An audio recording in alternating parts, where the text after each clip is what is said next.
Hello everyone, welcome back to my YouTube channel, mgrahamsews. This video tutorial is for this stunning little bag called the Lady Diorz Inspired Bag by Tobistylx.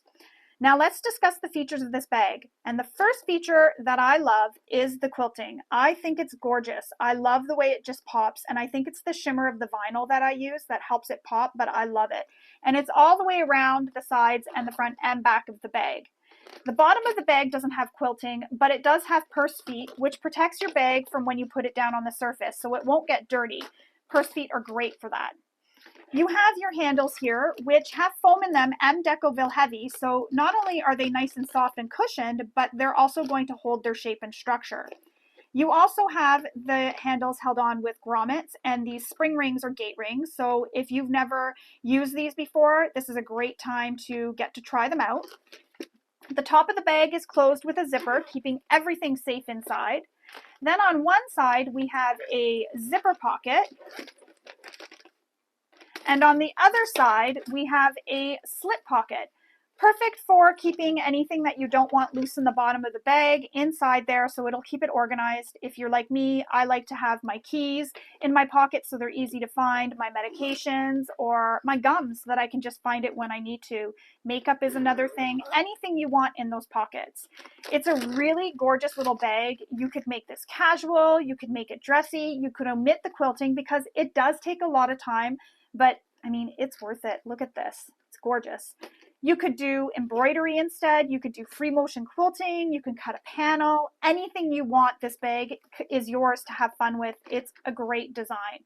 So let's get started making our Lady Diorz inspired bags. The very first thing you'll want to do is read through the entire pattern. This is very important because oftentimes designers give information regarding different interfacings you can use and different materials. So it's important to read through and make note of that before you start cutting out your pattern pieces. Once you've read through the pattern, you'll be familiar with how the pattern is going to be put together as well. So that is also why it's important to read through the pattern before you begin. So once you've read through the entire pattern, you can then go ahead, cut out all your paper pattern pieces, and then cut out your pattern pieces from the materials you've chosen. For this tutorial, I'm going to use quilting cotton and this soft vinyl, which is very soft and super domestic friendly, great for a beginner. As you can see, it scrunches up, really easy to work with. It's almost like a quilting cotton interfaced, so it's really nice and thin, and again, really awesome to work with.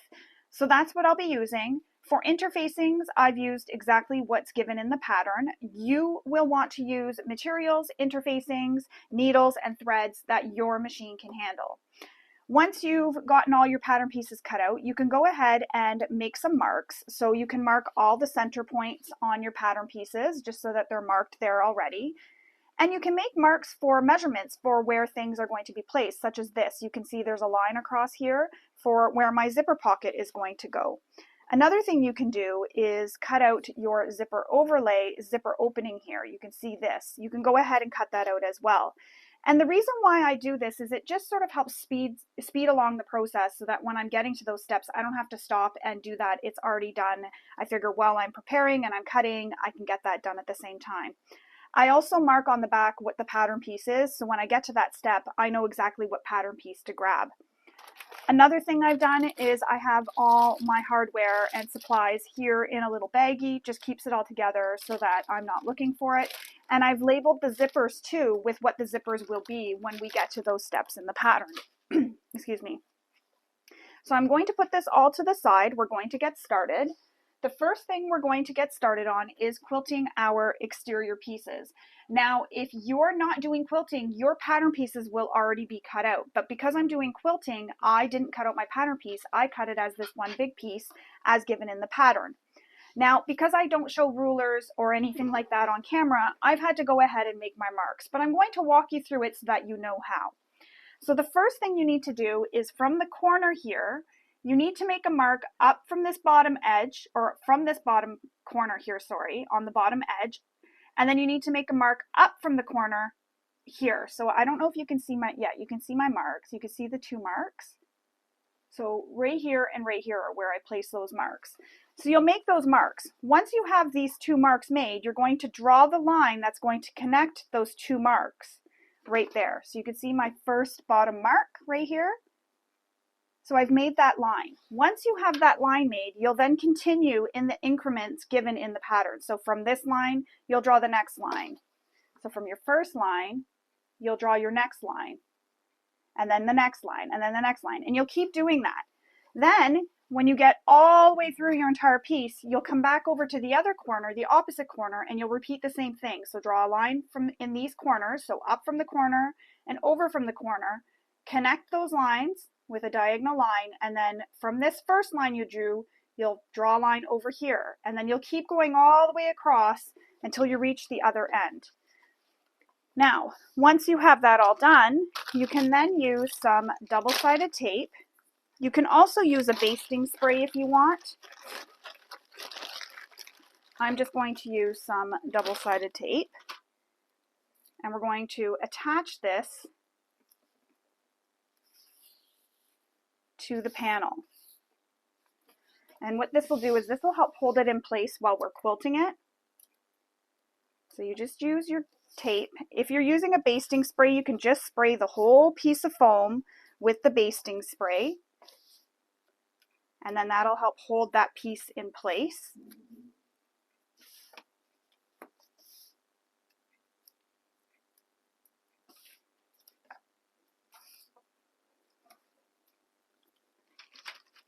Oops.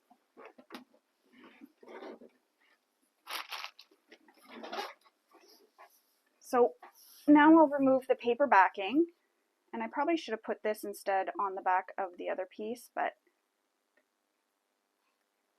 can't get the paper backing off.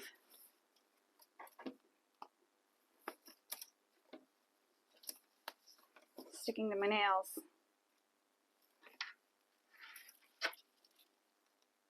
So remove all the paper backings. And then you'll want to lay this on top.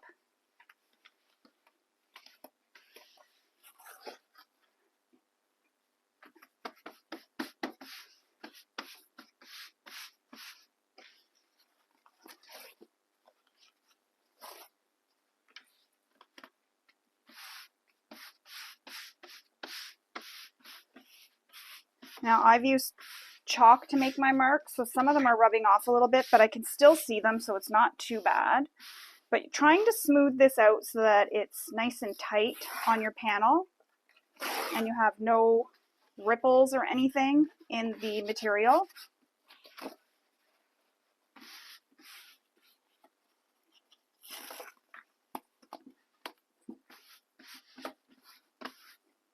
There we go. So if you have one, you'll want to put on a walking foot on your machine. I just like using a walking foot when I'm quilting, but if you're using a faux leather on your exterior, you'll want to use a Teflon foot so it looks like this. I'm going to use my walking foot, so I'm just going to put it on my machine. I just like using a walking foot when I'm quilting. I feel like it helps with the fabric feeding nice and smoothly. I don't get any extra lumps or bumps. I don't know how to explain it. It's not, the fabric doesn't get pushed because the walking foot is walking over the material rather than the material being pushed. So I don't get any pleats. That's the word I was looking for. It just gives it a nice, cleaner finish. And then, excuse me for a minute, we will then quilt our pattern pieces. Now, if you're using a walking foot, one thing I do want to say is you don't want to backstitch. Just start and stop, and it doesn't matter even if you're not using a walking foot. You don't need to backstitch because we're not keeping the ends. We're going to be cutting our pattern pieces out after, so you don't need to backstitch in order to lock in those stitches because we're going to be cutting them out when we cut our pattern pieces. So don't backstitch. Just stitch all the way across or all the way down. Now, one thing I was taught when I started quilting was to start in a center and work your way from the center out. And that way there, any of the fabric that you push will be pushed this way. So you won't end up bringing it this way and creating a lump in the center, just in case that does happen. You're not getting that lump in the center or making a pleat in the center. So you're bringing the fabric out both ways.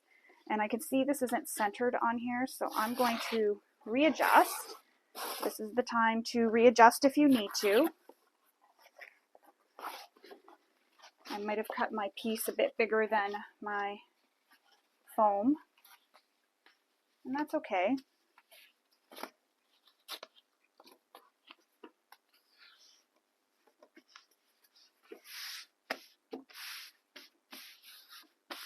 There we go. All right, now we're ready to start quilting.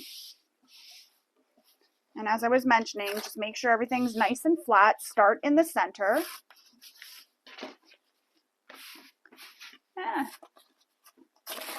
Now it wants to, it's bubbling.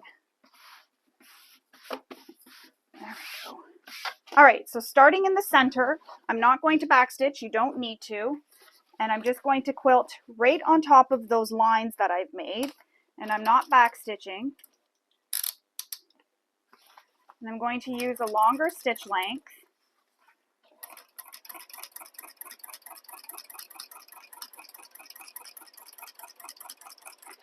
The nice thing about this quilting is you could use a thread like white or something that'll really pop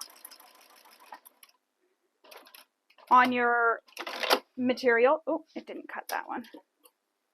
Something that'll really pop on your material so that you can really see your quilting. So see how I did that first line?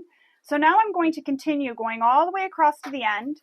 Then when I go in this side, I'll flip it around. So this is how I'm using it this time. I'm going here, so now I'm going to go to this line, go all the way down, then the next line, go all the way down. When I want to do this side, I'll flip it around on my machine, and I'll start over here and stitch down, and I'll work my way out. So I'm going to go do that. I'm going to continue with all the stitching going all the way, and then I'll repeat that for the other lines. So you know how we have those second lines that we drew that made those little diamonds? I'm going to do that. So I'm going to go do all the quilting off camera, and then I'll come back and we will continue on with constructing our bag. So I wanted to just show you how I quilt the second side, because I've done all my quilting here. So you can see it's all quilted going the one way. So I started from the center, as you saw, and I worked over to the edge. Then I came back here and worked over to the other edge. Now I need to quilt the lines that come the other way. And another thing I wanted to mention, when I'm quilting, I don't use my color thread on the back. I just use a white thread because I buy a lot of white thread, so I just have a lot of it. So I just use a white thread because no one's ever going to see it. So now to do the other side, I take it and I quilt on top of the other lines, starting in the center again and working my way out. And again, the reason why I'm going from center out is so that if it does happen to shift the material, I don't get puckers or pleats or a bump in the middle here. This way we're forcing the fabric out towards the edges. And again, I'm not back stitching at start and stop. We don't need to, because we are going to be cutting our pieces that need to be cut out of this big piece. So there's one line. I'll do one more. So again, I did this line. Now I'm just moving over to the second line. And I just stitch directly on top of it.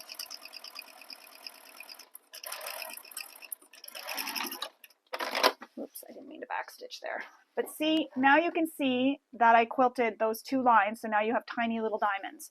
So I'm going to continue doing that all the way through the rest of the material, and then I'll come back and we'll draw the lines, or show you how to draw the lines for the second quilting lines that we need to make for this pattern piece. So I will come back again and we will continue on.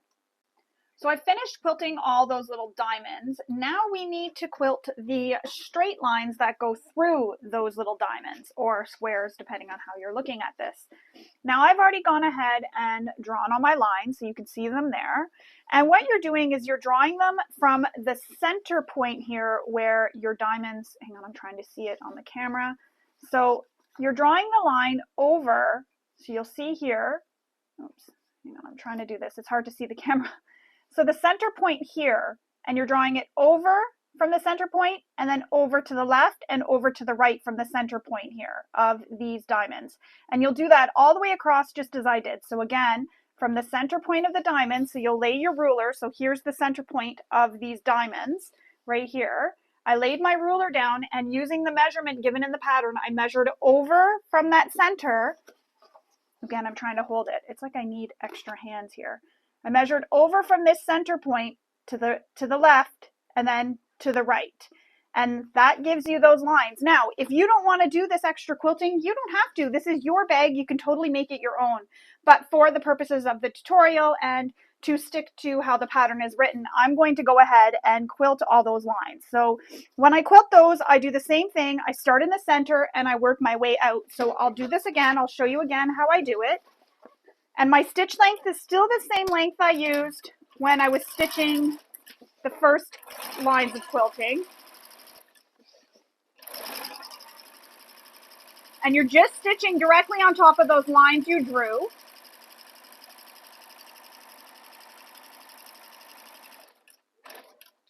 So there's one. And then I'm going to come back up to the top. And this won't take me as long because there's not as many lines as there was originally. Now, I've used a chalk to mark all my lines. So what I'm going to do is I'm going to just dust them off. So when I'm off camera, when I go to finish my quilting, I'll just take a little bit of water, I'll wet a little towel, and I'll just wipe it off with the towel, just because I find sometimes the dust gets stuck underneath the threads of the quilting. So using just a damp cloth helps get the dust off. So if you can see the quilting, and it's hard because I'm trying to look at the camera on my computer. So you can see how I've quilted those. Yeah, you can see it. You can see how I've quilted those two lines going the opposite way. So they're going across this way now through the diamonds. So I'm going to keep doing that all the way across, stitching over those lines, continuing. And again, when you make your lines, you're making them from the center point, your center point here of your diamonds, over to the left and over to the right using the measurement Toby gives in the pattern. And you do that all the way across. And if you don't want to do this stitching or this quilting, you definitely don't need to. You could even do a beautiful free motion quilting if you want as well.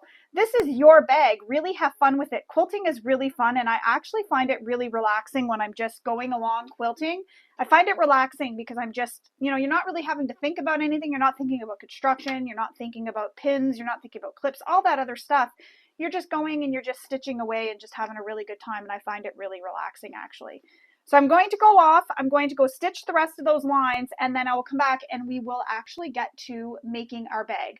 The other thing too is I'm going to cut out my pattern pieces before I go off camera, just to let you know. I'm going to, not cut out pattern pieces. I'm going to come back and I'll have my lines made going this way next. So same thing that we do with the lines going horizontally here on this piece of material. We're going to make them vertically, and again we're going to make them from the center point of the diamond going down. So from the center point you use the measurement over to the left and over to the right, and you're going to go down, so horizontally that time, vertically, sorry, that time. So you've done the horizontal ones, now you're going to do the vertical ones.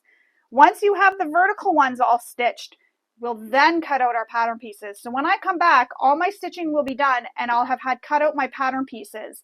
So before I cut out my pattern pieces though, I will come back and show you, because what we do is we trace our pattern pieces and then we stitch. So I'm going to show you how to do that, and then I'll come back and we will continue on. So I'm going to go do all my stitching and I'll come back.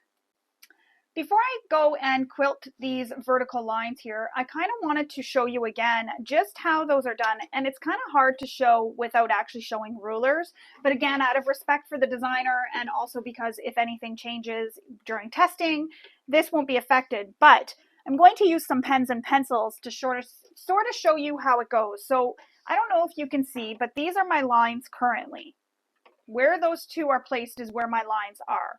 And right in the center is those centers where those diamonds are. So I'm going to grab a piece of paper. Just going to grab a piece of paper, and I will show you on a piece of paper what I've done. And it won't be the best drawing, but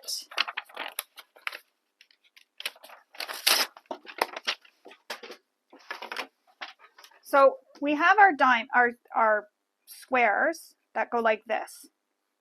And again, please don't judge me based off my drawing.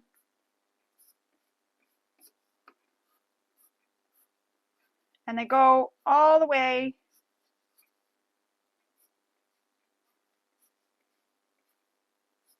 Oops. Totally messed that one up.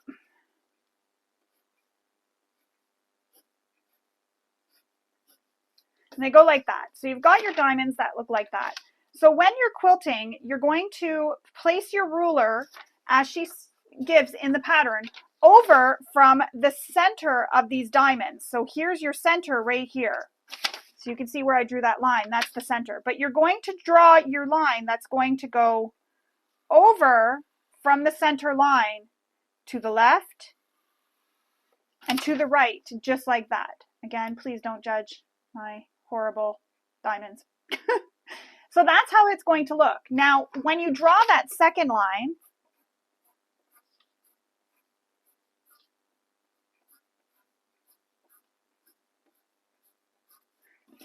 so you have your diamonds like that. When you draw that second line, I didn't draw them going right through this one directly beside right here. So this one right here, I didn't draw them through. I went over, as she does in the pattern, to the next one where you see my next line drawn right here. And then I drew my lines going down. Again, not drawing very straight because I'm not using a ruler, just like that. So you can see that there is one that is missed here in the center. And that's what you want it to look like, just like that.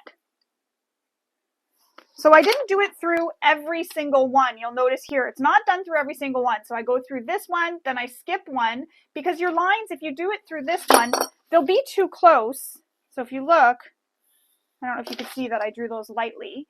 They end up being too close, and it just looks like it's too much and it's too busy, and you don't want it to be too busy. You still want the focus to be on those beautiful quilting lines, because there's still quilting that goes the other way as well. So you have it going from the corner to corner as well.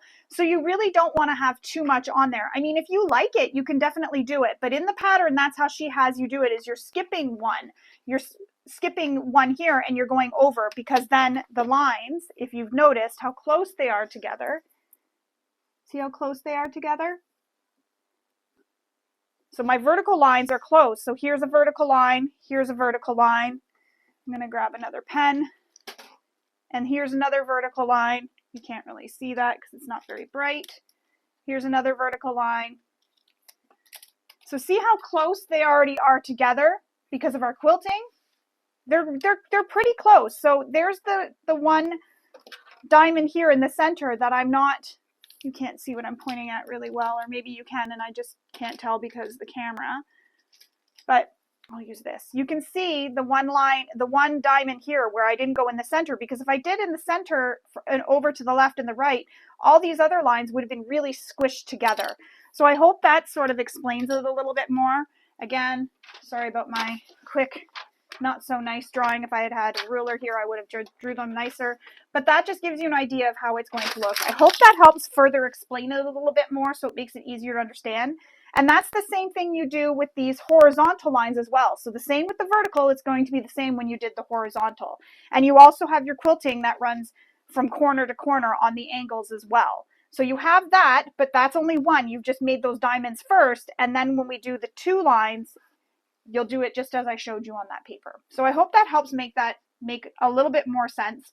So I'm going to go quilt on these lines now, and then I'll come back. Again, I'm going to start in the center, work my way to one end, go back to the center, start in the center again, and work my way to the other end, and I'm just going to quilt it. When I come back, I'll have had my pattern pieces drawn on the back, because as you know, I don't like showing pattern pieces on camera, so I'll have them drawn, and then we will continue on with what we need to do. And I just wanted to mention, look how cool that looks. It reminds me of a blanket I had when I was a baby, all this quilting. I love it. Anyways, so I'm going to go do the quilting, and I'll come back and we will continue on. Now that all our quilting is done, we're going to draw out our pattern pieces. So you can see here, I've drawn out the pattern pieces. These are the side panels here on my long piece here. So I've drawn out the two mains and the two sides. We're going to stitch around the edges of the pattern pieces that we just drew, and then we're going to cut them out. So I'm going to do that now. And I've switched back to my regular foot, and I've left my bobbin white because no one's going to see this on the back, but I wanted to show you how cool the back does look. so neat because you can see the quilting on the other side and it kind of like bubbles a bit in the centers, and it does the same thing. I love how it feels and how it looks. It's just so interesting to look at. So again, the two pieces for the mains are drawn and the two side panels there are drawn, and I'm going to stitch around them, and then I'm going to cut them out. And you can leave your stitch length a long stitch length. And what this is doing is it's helping lock in that quilting that we did around the panels so that they don't come undone.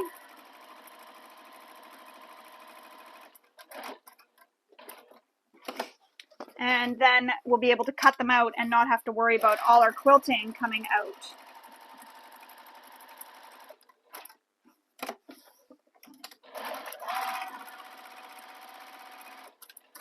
I'm just going to back stitch.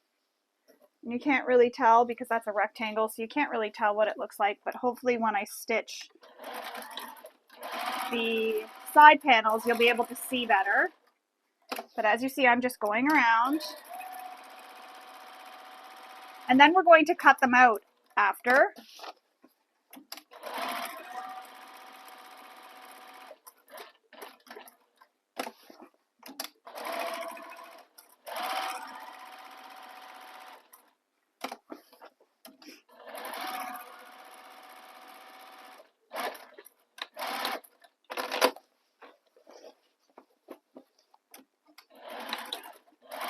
So now I'm stitching my side panel here. And if you find it easier to do this on the foam side of your panel, excuse me, you can. Excuse me. It might be easier to see your lines because, as I mentioned before, chalk kind of dusts off as you're going.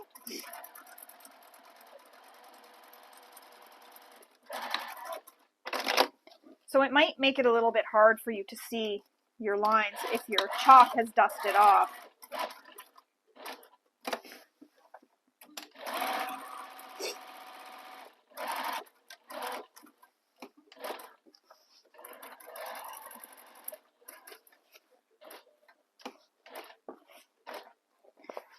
The chalk, I think, all the dust and everything is starting to get to my nose. All right, so I'm going to put my stitch length back to the length I use. I'm going to quickly change my bobbin just so that I don't forget to change it when it comes time to constructing the bag, because I don't want my bobbin to be white. So I'm just quickly changing it. If you have your bobbin a different color, go ahead and change it now. All right, so now I'm going to cut out my pattern pieces.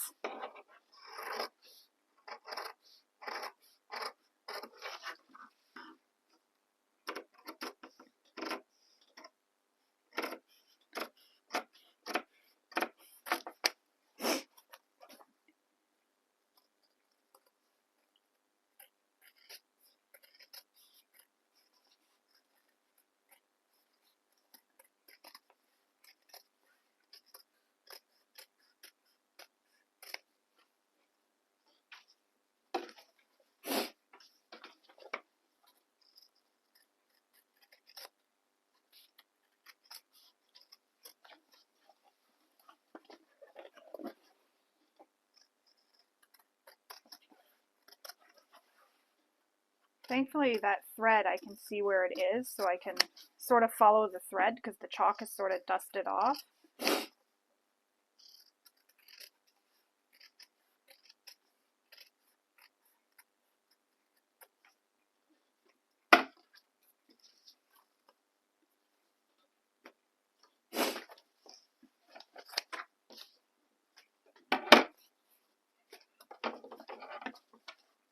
You could even take this to your rotary with your rotary cutter and ruler and cut this out with that so you get cleaner straight edges if you really want. But for this tutorial, I'm just going to cut with my scissors just so it's less getting up and down out of my chair, less pausing of the camera.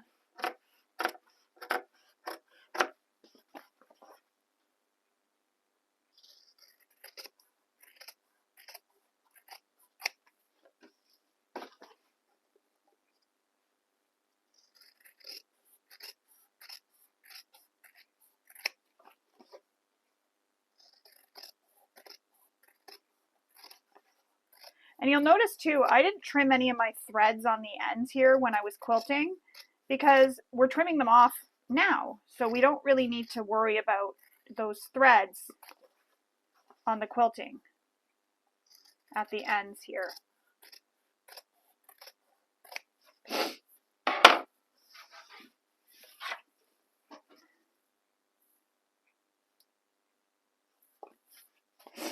And I'm just going to put this with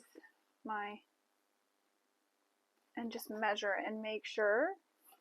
So I'm just measuring to make sure that it's the right width and length using my ruler here hanging up. And these are good. So now we have our mains and our sides, and they're all quilted, and look at how pretty that looks. I love it.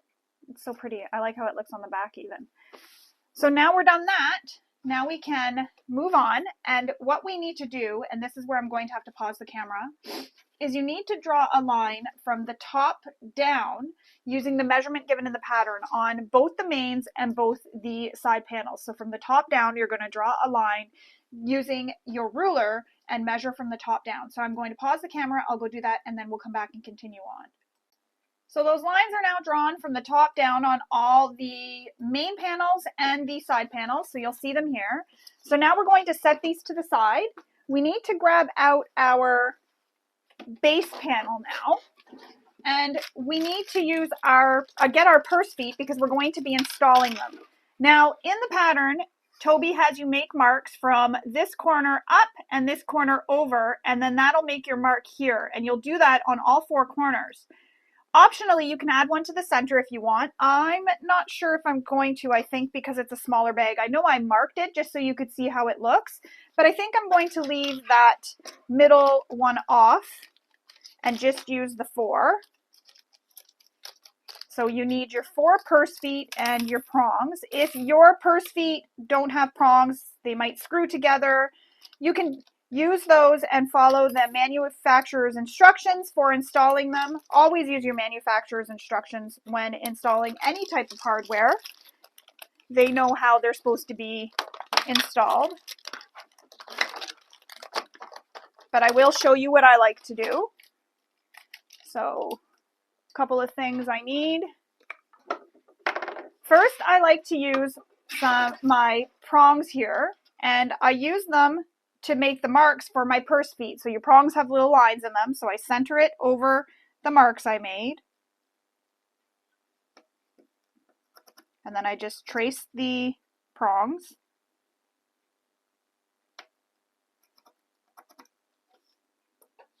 Now some people like to put their prongs so that the slits go on an angle. Some people like to put them sideways. Some people like to put them how I do. It doesn't really matter. It all ends up being the same because the way the purse feet are, you're not going to notice which way you install them. There's no right or wrong way. Now, fray stop can be used on your vinyls and your faux leathers and such. You don't need to because it is a material that doesn't fray. But if you're using quilting cotton, anytime you make any slits or holes, including for rivets or anything, always use some fray stop. That'll just protect your material and ensure that it doesn't fray over time. So now I'm going to cut those slits, and after the slits are cut, if I was using a quilting cotton, I would use some fray stop, but I'm not. Now be very careful when you're cutting these slits because you don't want to push too far. A little trick, grab a pin, and right at the top where you made those slits, so see this right here, right at the top of this mark, and then at the top of that mark, you'll go in with your pin at that mark, and then out at the other mark, just like that. And the reason for that is there's no other holes because you're cutting up to that line, or up to where that pin is. So when I push my seam ripper in, that pin stops me from pushing the seam ripper any further than that pin, and it's right up at that mark. So you're not leaving any marks or pinholes in your vinyls. And you can do that for quilting cotton too. It'll just stop you from accidentally going too far because there's been times where I'm cutting with my seam ripper and you just, because it gets stuck sometimes, you kind of have to push a little bit harder. This way, when you push that little bit harder, you don't slide up with your seam ripper and cause a bigger hole than you need to. So using a pin will stop your seam ripper from going any further than it should. Now you need to open these up.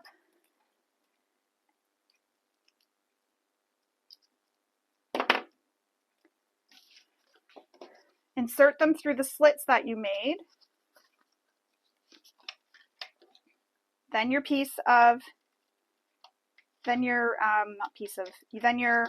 washer, and you can put a piece of interfacing behind that washer too, if you want, just for some extra hold or extra strength. Push your prongs down. And I like to put mine like that so they hug the fabric, and that way there's no chance of them ever coming out because they're hugging the fabric. I've had them when I put them the other way where they've come out. So I like to make it so that they hug the fabric. Personal preference. You can place them open if you want, however you want.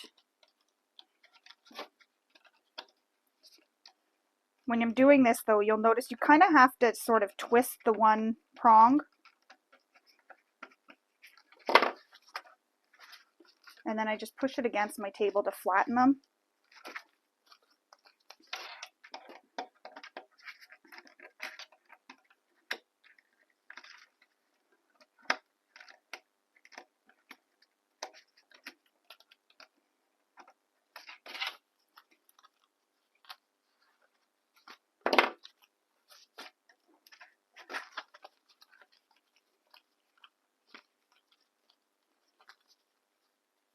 Another thing you can do is, if you're really worried, you can always add a dab of glue, and I usually do that, add a dab of glue inside the purse foot so that it ensures that that doesn't come out, because sometimes I've had these fall apart, but I think these are pretty good.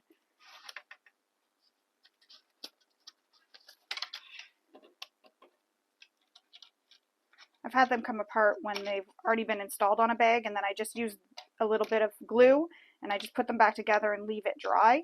So if you ever have that happen, you can just use a little bit of glue to put them back together. I've used a glue gun. I've used my Beacon 3-in-1 glue. You can use any glue that's good for metals.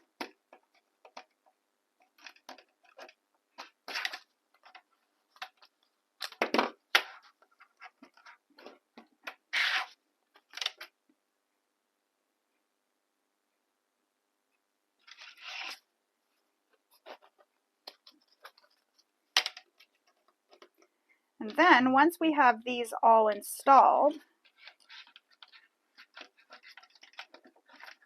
what we'll do is place some duct tape over them.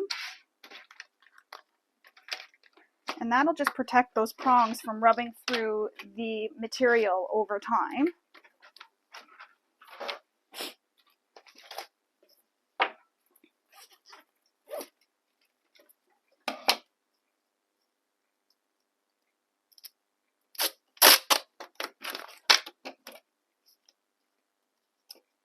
I need to clean my scissors. I'm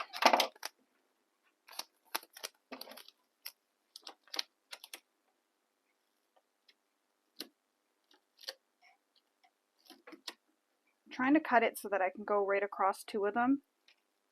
And I can.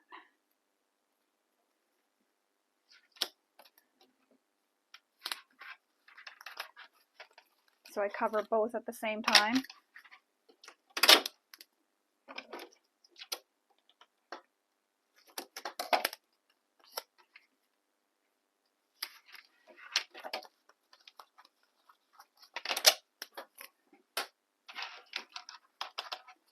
You don't have to cover both at the same time. You can just cut a small piece of tape.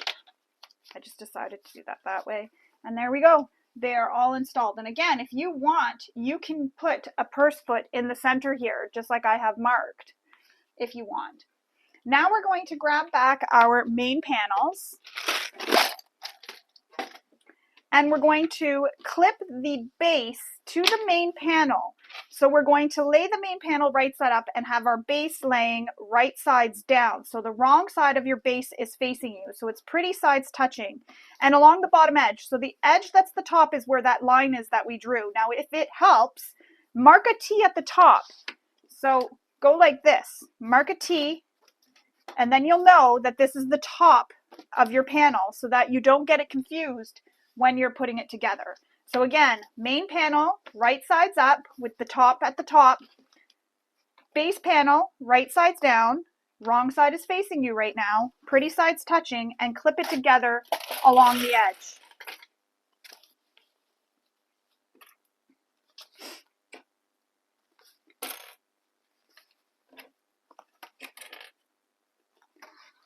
Now we're going to sew this using the seam allowance given in the pattern. So you'll sew along this edge here using the seam allowance given in the pattern. So if you haven't already, return that stitch length back to your length you use for stitching bags together. And you can back stitch here. Don't forget to back stitch.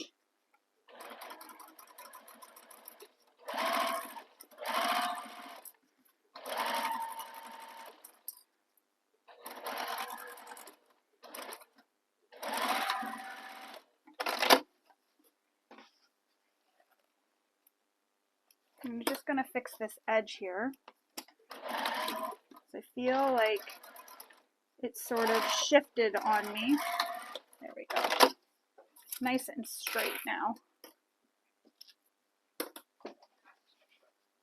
Now you're going to take this and open the panels and press the seam allowance towards the base. So when you open it up, you want that seam allowance here from the top and the base that we just stitched together to go towards the base here. So just like this. So see here are all the layers. There's my base. Press it, and we're going to top stitch on the base panel all the way across using the seam allowance given in the pattern. So put your stitch length to a length you like to use for top stitching. Make sure all those layers are going towards the base and you're stitching through all those layers. Return your stitch length back to the length you use for stitching and clip any threads. You don't want peekaboo threads. And that's how it looks so far. Now we're going to repeat all those steps for the second base, or for the second main panel. So lay the main panel right sides up. Take your base and line up the bottom edge of the base that's not sewn to anything with the bottom edge of the main panel, right sides together. Clip it along the edge, and then sew this with the seam allowance given in the pattern.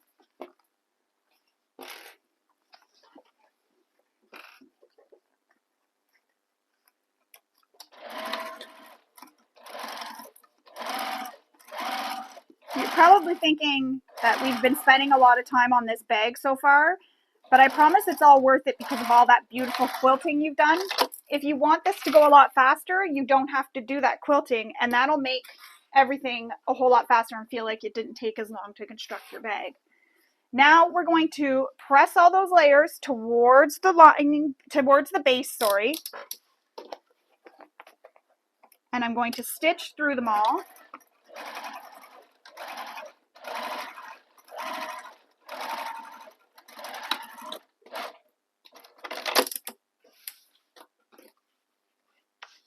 Trim all your threads.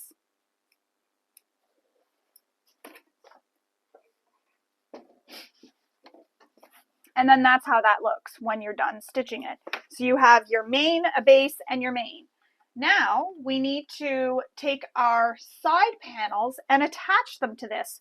But first we need to mark the centers. So find the centers. By doing that, what you're going to do is fold this wrong sides together and match up these seams where your exterior and base panel were sewn together.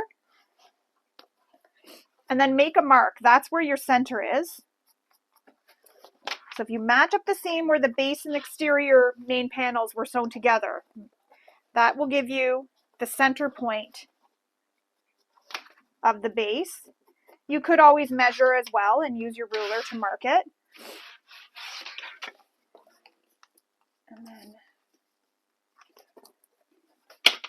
Then we need to mark the center of our sides. So you just fold them in half.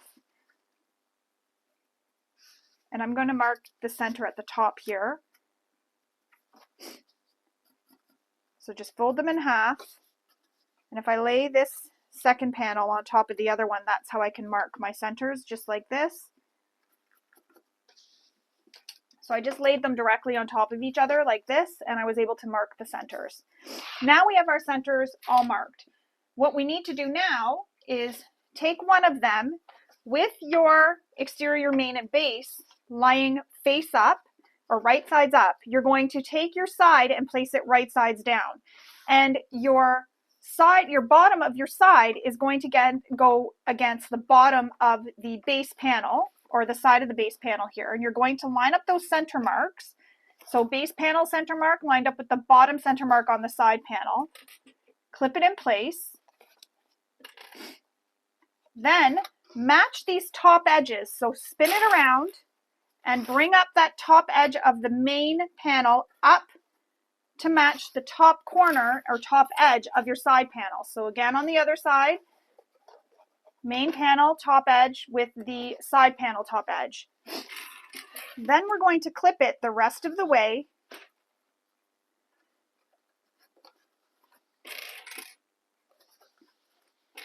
And once we have this clipped, we'll sew this using the seam allowance given in the pattern.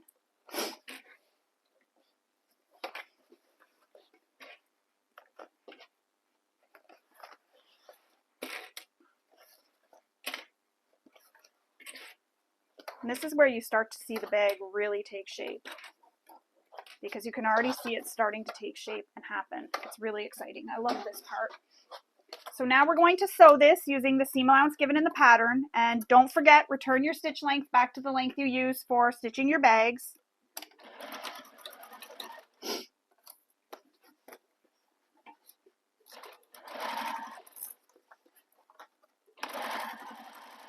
And just when you're coming around that curve, just take your time so that you don't get any puckers or any pleats or anything.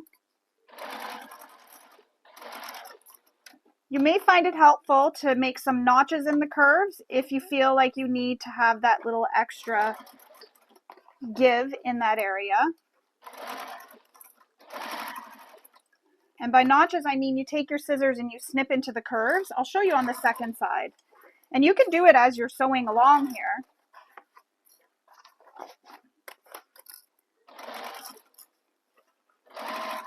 And what that does is it opens up the fabric to help you get nicer, cleaner corners and curves,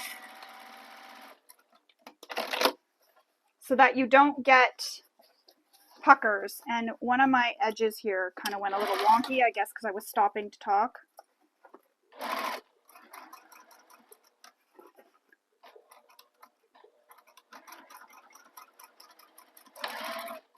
There we go. Just fixed it. Just made my curve a little bit nicer. So there's one side. Now we're going to attach the second side. And we'll do this the exact same way. We'll attach it the exact same way we attached the first side and sew it the exact same way. So lining up the center point on the bottom of the side panel with the center point on the base panel, clip it in place, match your top edges, these top corners, clip them in place, and then clip the rest of the way. And you're just easing the fabric the rest of the way in. And if you've sewn everything with an accurate seam allowance, this will fit perfectly for you.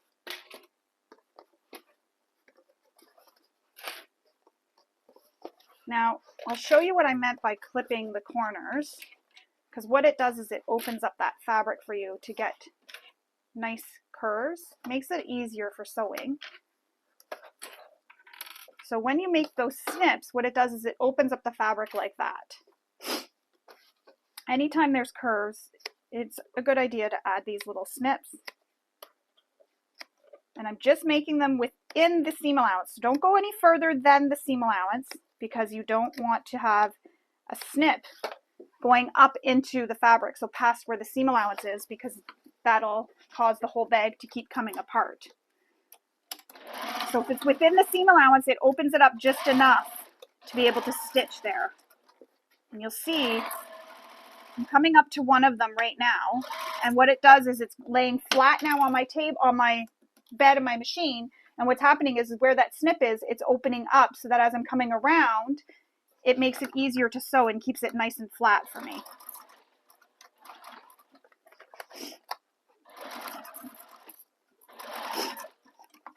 Whoops. Also, make sure your fabrics underneath are not bunching. Make sure everything is nice and flat.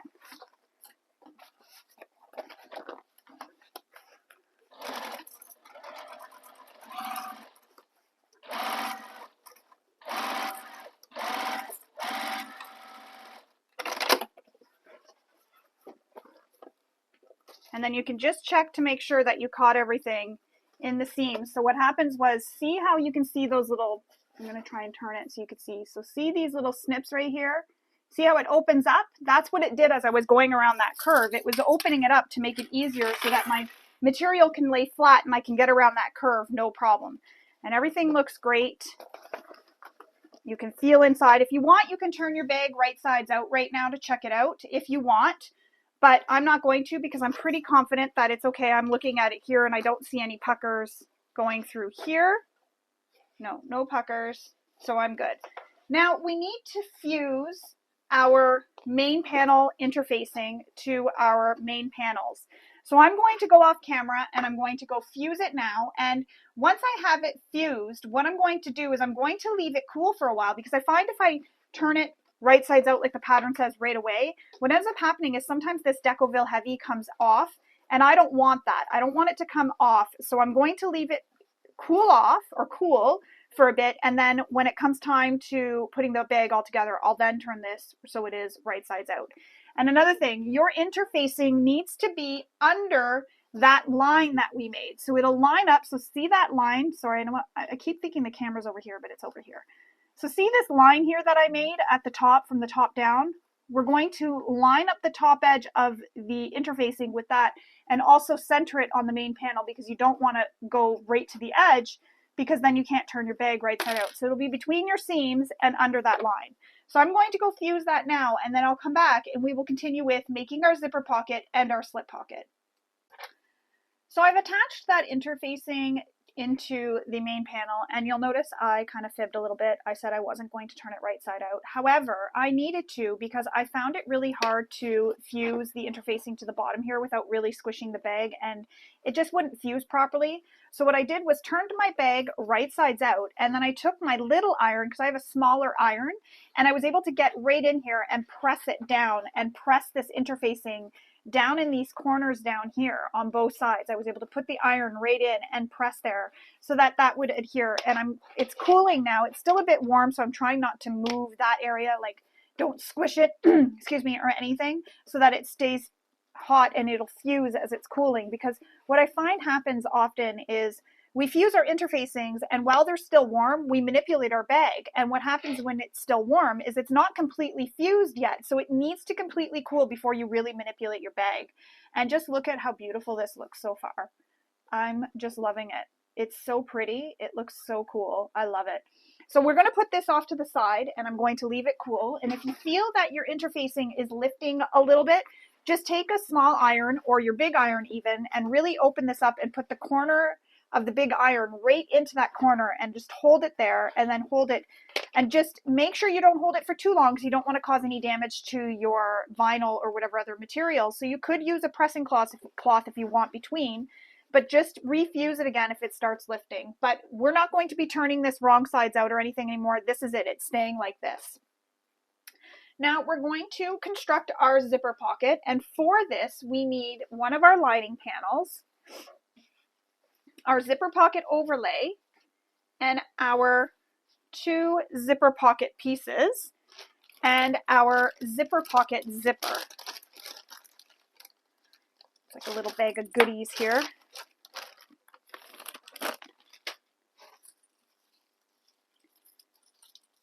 So we're just going to remove the tape off that. I'm going to move these off to the side. And we're just going to start with one of our zipper pocket panels. So you want to place your zipper pocket panel so it is facing right sides up, and you're going to lay your zipper so it is right sides up as well along the top edge. So you're lining up the top straight edge of your zipper with this top straight edge of your zipper pocket. And the zipper will be with the wrong side against the pretty side of your fabric. So zipper is right sides up and the fabric is right sides up. We're going to stitch this in place using the seam allowance given in the pattern. And if you want, you can switch to a zipper foot. Now, when you approach where your zipper pull is, zip it out of the way, because you'll notice that there was a little lump. So you've got a little lump like this where the zipper is, because it needs to make room for the pull. And you don't want to keep that lump there.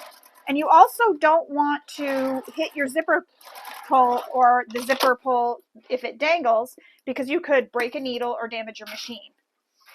So just zip it out of the way. So that's how that looks. Now we're going to press this so the fabrics go away from the zipper tape. So I'm just pressing it like that. I'll flip it over. You can take this to your iron and press it, but just so that I'm not getting up and down so much. So now our zipper is on the wrong side. So the right side of the zipper is on the wrong side of the panel, and the zipper, wrong side of the zipper, is on the right side of the panel. Take your remaining zipper panel and place this constructed zipper and zipper panel and place it so that that zipper is again right side up and the panel underneath is right sides up. So now we're looking at the wrong side of this panel that we already attached, and it's going to be pretty sides together. You want to line up these side edges and then line up the top. So make sure everything is nice and straight.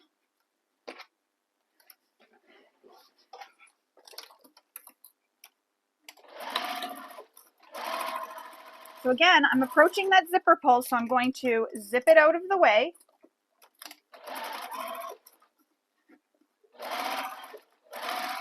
Another thing, if you want, you could actually construct this whole zipper pocket without that zipper pull on. So you could have it completely off and then just add it after. That's if you want. You don't have to do that, but you could, and then just add it before we continue on. So you would add it now. And that just means that you're not having to worry about moving the zipper pull out of your way every time. It's just nice and flat, just the zipper tape. So I'm just pressing those so that they are flat. You could top stitch if you want so that these stay down just right along this edge here if you want. I'm not going to. I'm going to place that off to the side. Now, grab out your lining main panel, and that is piece E, and you want to place your zipper overlay, and if you haven't, cut that opening out. You need that opening cut out right here. But you want to place your zipper overlay from the mark down that you've made from in the pattern. So there's a mark you need to make down from the top. So you see I drew it here already. And that's where your zipper overlay is going to go. So the top edge of your zipper overlay is going to go with that at that mark. But we also need the zipper overlay to be centered. So fold your main lining in half, just like that. And that causes a crease. As you'll see, we have a crease there. And we're going to add some double-sided tape first to our zipper overlay.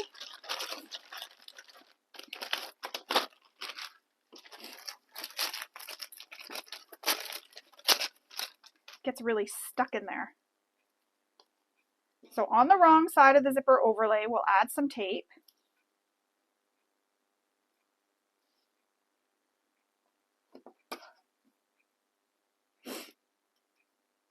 The chalk, the dust from all the chalk is really bothering me.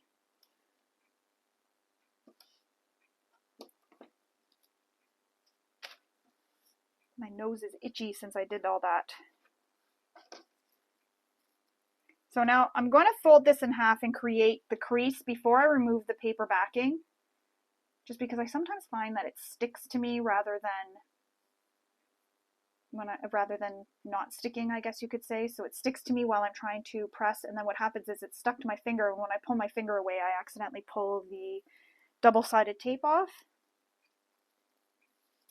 So remove the paper backings. Now we folded that in half, so that has a crease. So I'm going to take the crease here from the main panel and line up those creases and also line up the top of the zipper overlay with that mark that I made. Get it all nice and flat, just like that. So the mark is here, and that's where the top of the zipper overlay is right where that mark is, and it's centered. Now what we need to do is stitch around the outside edge, just the outside edge here of this zipper overlay, not the inside edge, this outside edge right here, all the way around this outside edge, down this edge, down across the bottom and back up. Now, if you don't want any back stitching, what you can do is leave long thread tails and tie them off. However, my material, it'll hide the back stitching, so I'm not super concerned. So I'm going to go ahead and back stitch. But if you don't want any back stitching, leave long thread tails, sew all the way around that box. And when you get back to where you started, stop in the same hole you started in, leave long thread tails, cut it, then pull them through to the back and tie them off.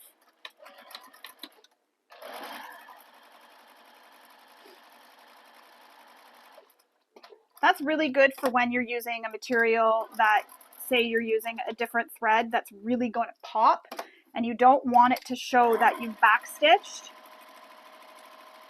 or a material where even if you're using a thread that matches, it would still show. It doesn't really show too much on this. Kind of blends because of the shimmeriness of the material. And sometimes I'm not so concerned because it's inside your lining, so I'm not really concerned. But see how I stitched? So see how you can see I stitched along the outer edges. Trying to turn it there. You can see I stitched around the outer edges. Now we need to grab our scissors and our seam ripper. So right here. And we're going to cut in the center here. For some reason it's not letting me. That's okay. I've got a little hole started. So I've made a little hole here in the center, and that's in the center of this zipper opening. Now I'm going to take my scissors and I'm going to cut down the rest of the opening. Don't cut your overlay. Just like that. So now I've cut that opening right out. Now flip to the wrong side, and I use duckbill scissors to cut this away. We're going to cut away that opening because we need that there so that we can install the zipper pocket. And these duckbill scissors are great because it protects the material behind. Make sure you don't cut it.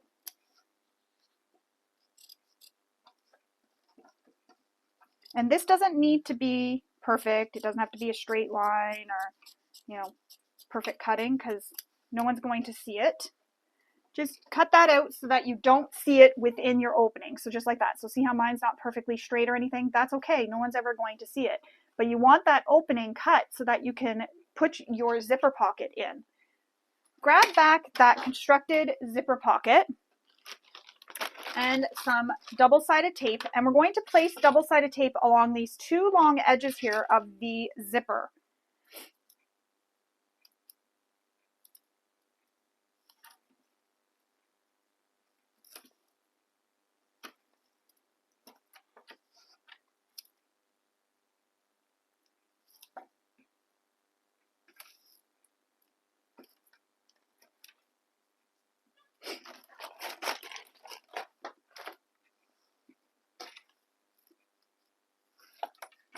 Remove the paper backing, and then what we're going to do is, leaving this so that you're looking at the wrong side, place the main panel so that it is right sides up over top of your zipper pocket here.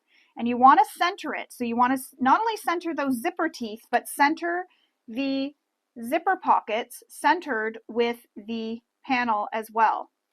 Because when you sew it, you want to have room on the sides to be able to catch everything.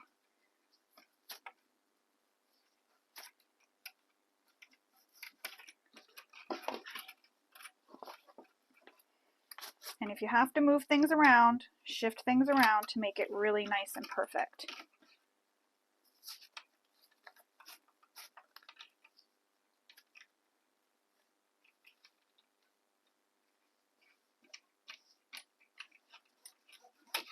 So it's going to look just like that. So now we can leave that flipped up, leave the top one flipped up, and what we're going to do is fold this and clip it out of the way.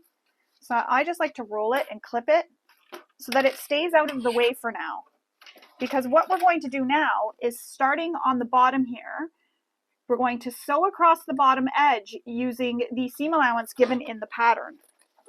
Now again, if you don't want that back stitching, you can go ahead and leave long thread tails and tie them off.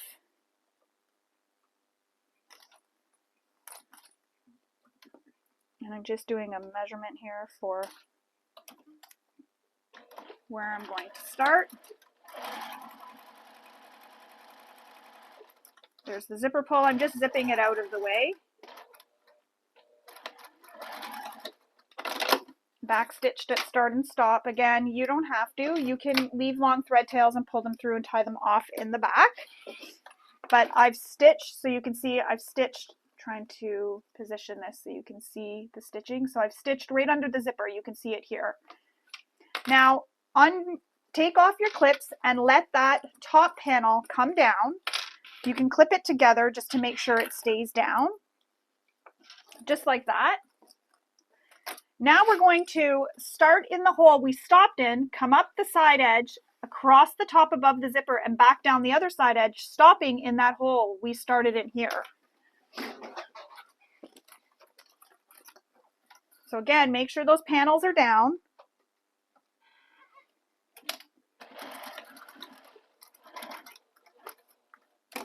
Pivot at the top. Zip my zipper out of the way. And I'm going to come back down and stop where I started. And that closes up that zipper pocket all along that opening there.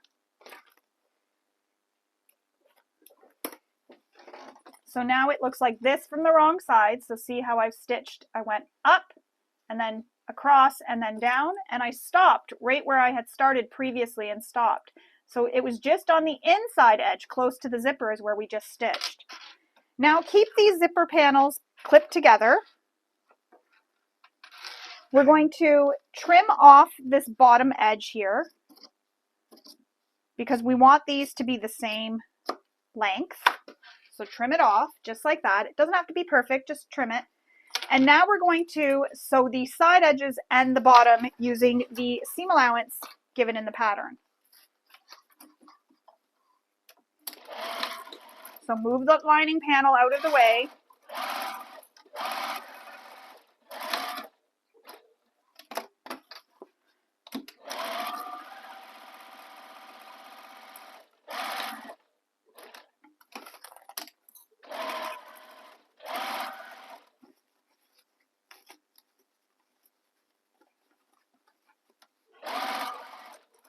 And I do sew over the zipper here, just as some extra added reinforcement on the other side of the zipper. So you'll see here, yeah, you can see there how I stitched over the zipper, and that just, I feel, adds some extra reinforcement. So there it is. We now have a pocket. Cut all your threads that you have dangling anywhere.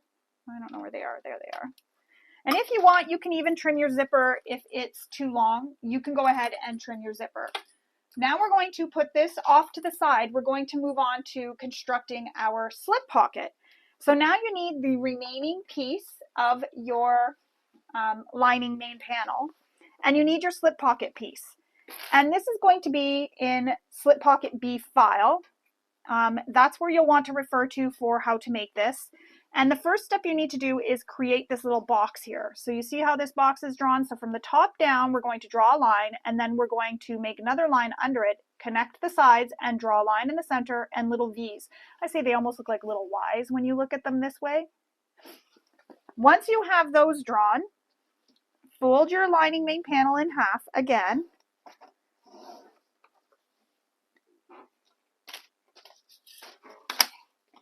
Then fold your slip pocket in half. And using the pattern, you need to make a mark again from the top edge down on your lining main panel. So go ahead and do that.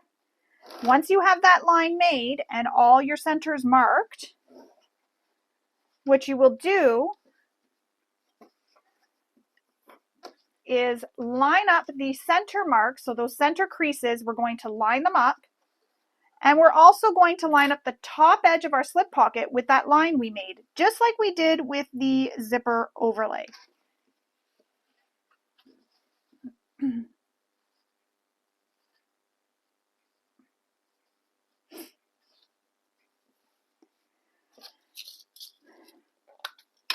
Okay, so pin it all in place.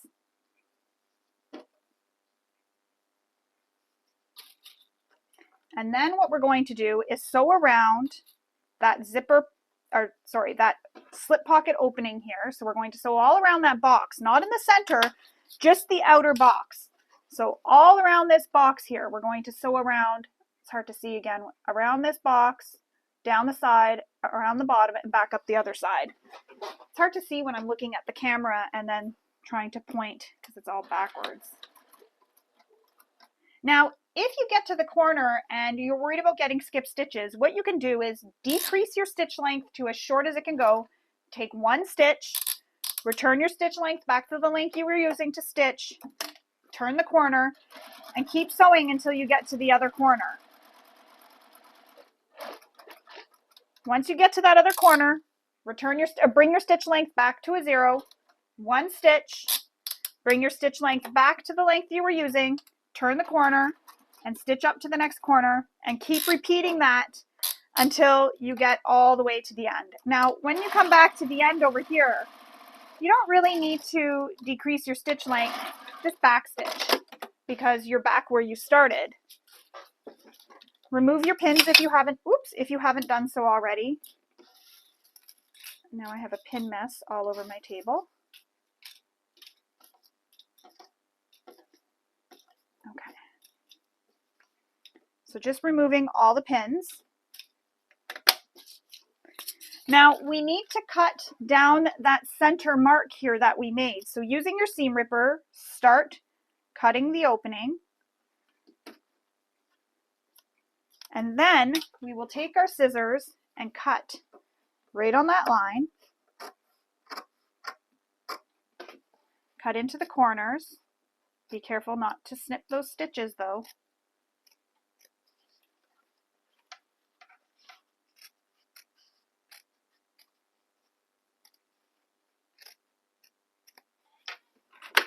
So I've cut into the corner so you can see how it makes little triangles when you pull it back.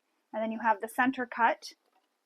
Now I like to press this down with my fingers and then press this other side as well with my fingers. Press the sides.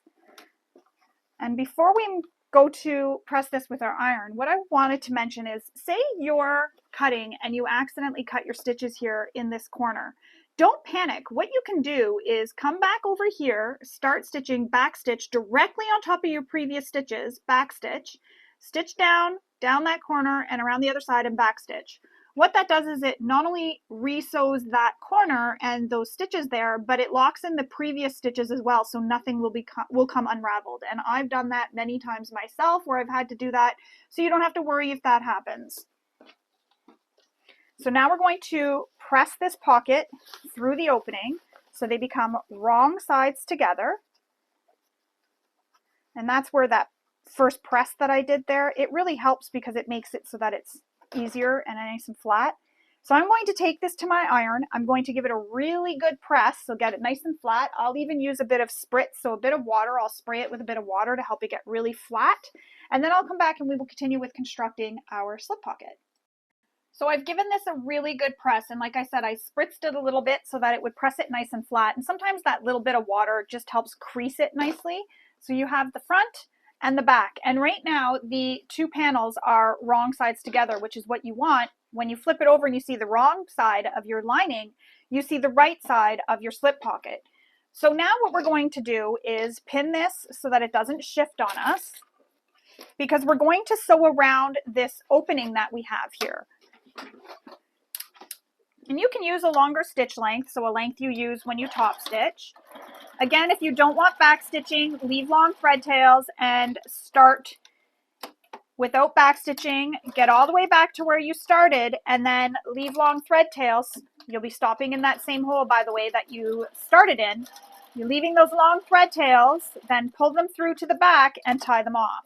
And that means you have no backstitching at all, and it'll be nice, clean stitching all the way around. But honestly, even with the backstitching here on this panel, because it's so busy, you don't really see it quite as much. So I've stitched all the way around. I know it's hard to see, but I have stitched all the way around, and that just holds that pocket in place. Now, flipping this to the wrong side so that we see the wrong side, in the right side of the pocket, we're going to bring that pocket up to match the top edge here, pin it in place, or clip it in place, and we're going to just sew those 3 sides.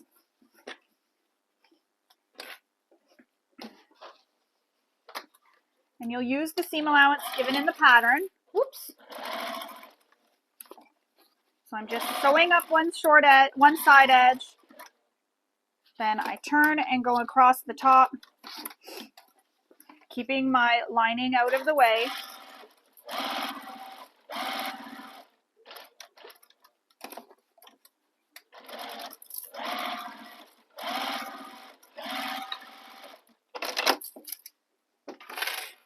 And then it looks just like that, and you have your beautiful slip pocket created. Put that to the side for now. So next we're going to work on our zipper panel. So we need to grab our zipper panels. So here's our zipper panels here, and our lining panels, and our zipper for our exterior. Keep one of your exterior zipper panels and lay the zipper so it is right sides down. So your exterior zipper panel is right sides up, and your zipper will be right sides down, lining up the long edges. And your zipper will be the same length as this panel. So it'll go from edge to edge. So the short edges will be lined up as well. But we're only clipping along the top long edge here. So only along your top long edge. We're then going to sew this with the seam allowance given in the pattern. And if you have a longer stitch length on your machine right now because you did top stitching, change it back to the length you use for stitching a bag together.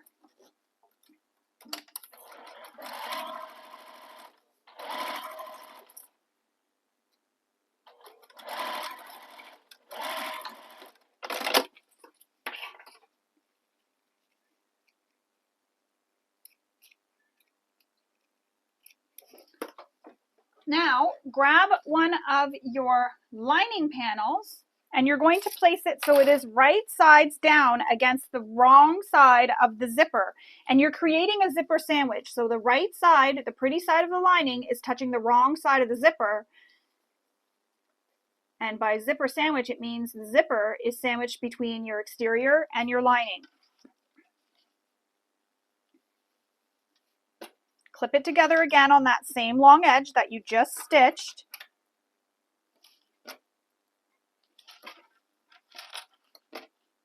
And if you fussy cut your fabric so that they line up, you'll want to pay attention to how they're going right now so that the zipper is in the middle. If you fussy cut them, you want to make sure everything lines up.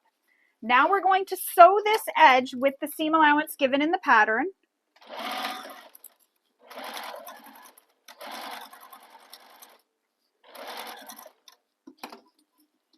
Zip the zipper out of the way.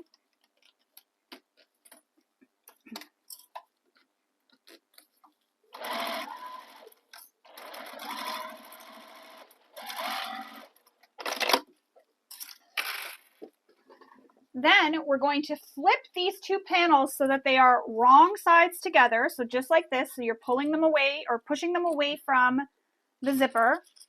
Clip them. And if you've used a quilting cotton for both of these, you can take it to your iron and press. I used vinyl on one side, and I could take it to my iron and press it, but what I'm going to do is just finger press it instead.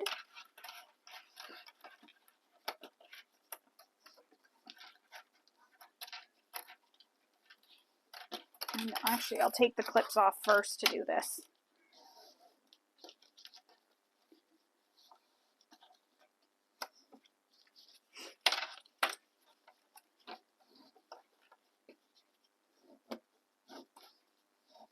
This just prevents me from having to get up and down too much. Clip them together again. And then we're going to top stitch this with the seam allowance given in the pattern. So we're going to top stitch along the edge where the zipper is. So just along this edge where the zipper is where we're going to top stitch.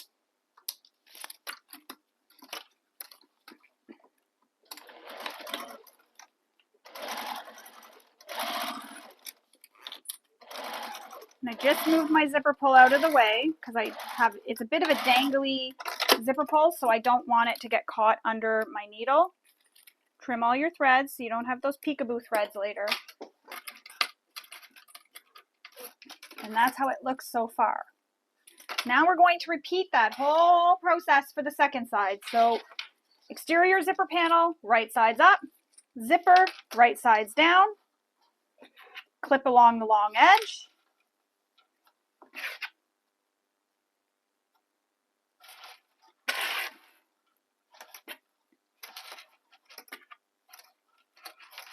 And then sew this with the seam allowance given in the pattern.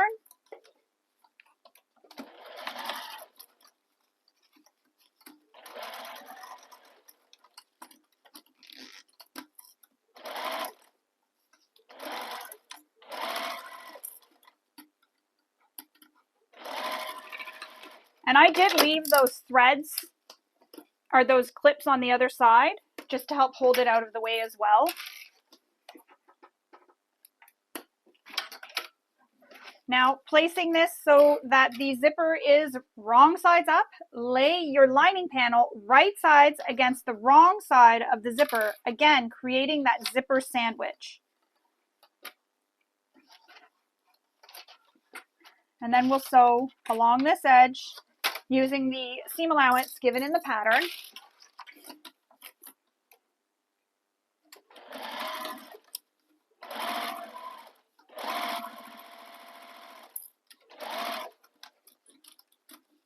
Just going to slide my zipper pull out of the way.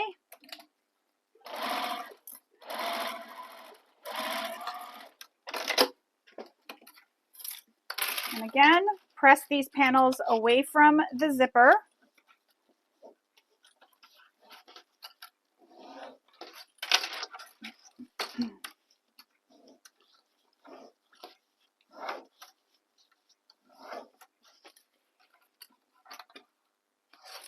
Clip them together.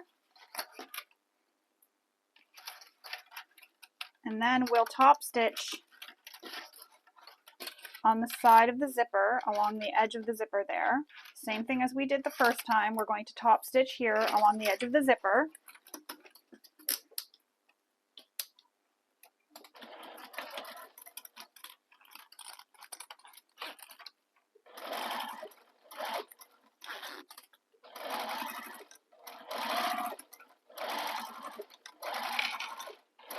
Now what we need to do is stitch all the way around all four edges to hold those panels together. So that's why those clips are also left there to help hold everything in place. So stitch down one side, across the long edge here, up the other side, and across the other long edge.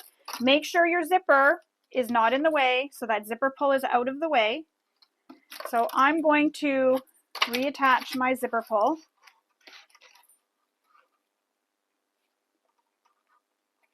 Because it was almost in the way there.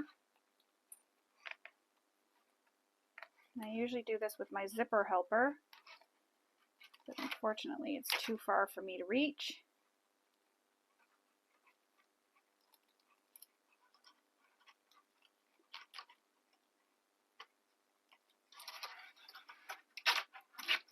There we go. So now my zipper is in the middle here, so it won't be in my way when I'm stitching. And you can use a longer stitch length. You're just basting these together. And what I like to do too is go over where the end of the zipper is just to make sure that it really locks that in so that I don't lose my zipper pull. Excuse me.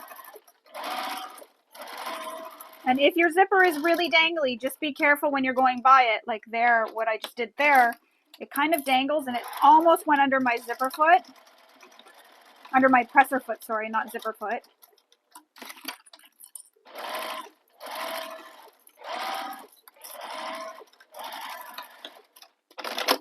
There we go, trim all your little threads. And that's how your panel looks when you have it all completed and constructed. Now we're going to move on to sewing, sew the lining, it says. So on your zipper facing, these pieces here, yeah, those pieces, I was just making sure there wasn't other pieces. For some reason I didn't write what these were. On your zipper facing, there's a line that you need to make from the long edge, so the top long edges down, so just like that here. So you'll want to make that line. Then, once you have that line made, take some double-sided tape or glue, whichever you prefer to use. Remember, if you're using glue, you need to allow it to dry before you sew anything. If you're using a glue stick or something and you're using a quilting cotton, you can actually press it with your iron to help dry it quickly. So place your double-sided tape along the edge, and we're going to fold this long edge down to meet that line.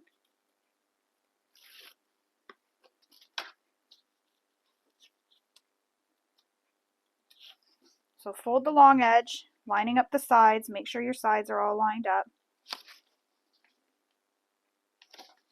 And then fold it down to meet that line.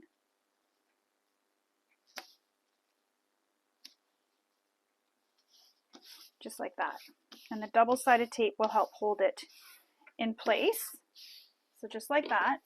So I folded that top edge down to meet that line. And I put the double-sided tape against the line here. That's okay, it's the same thing. Fold it down to meet the line.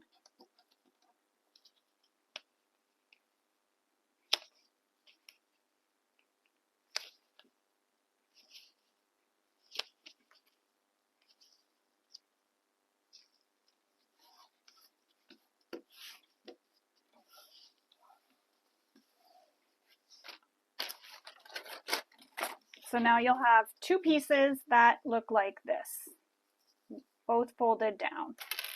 So now we need to take back that zipper panel and we need to find the center point on this zipper panel.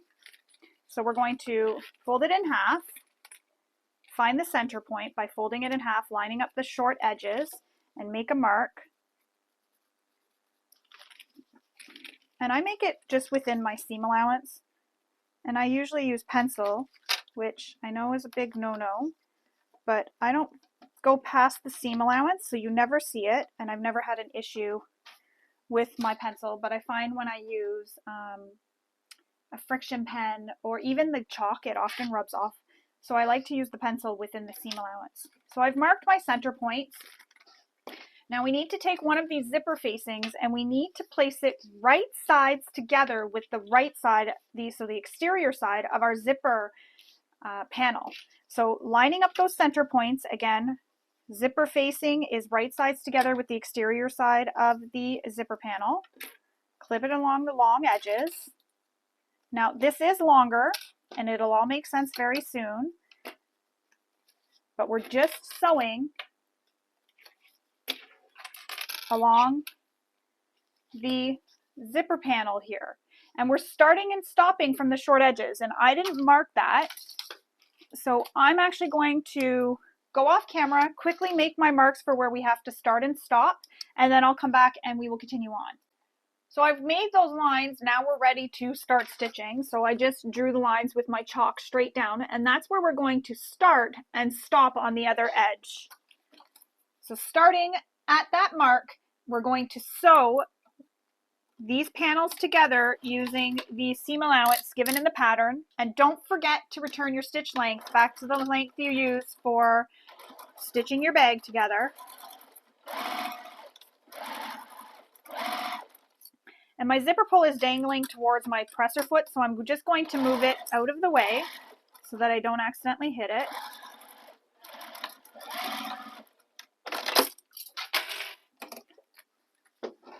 So there's one zipper panel already attached.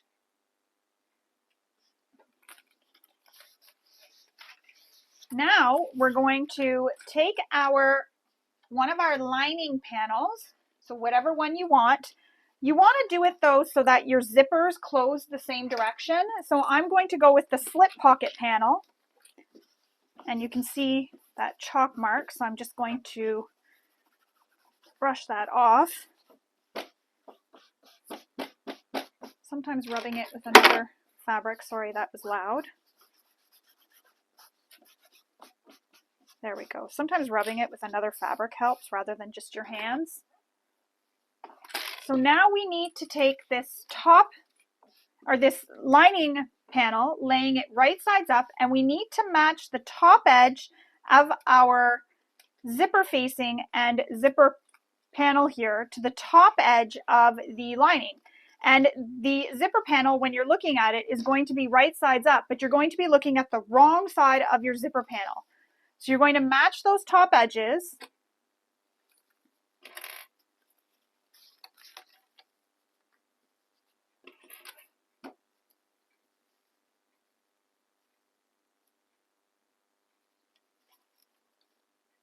Clipping it all in place, and you can line up center marks too.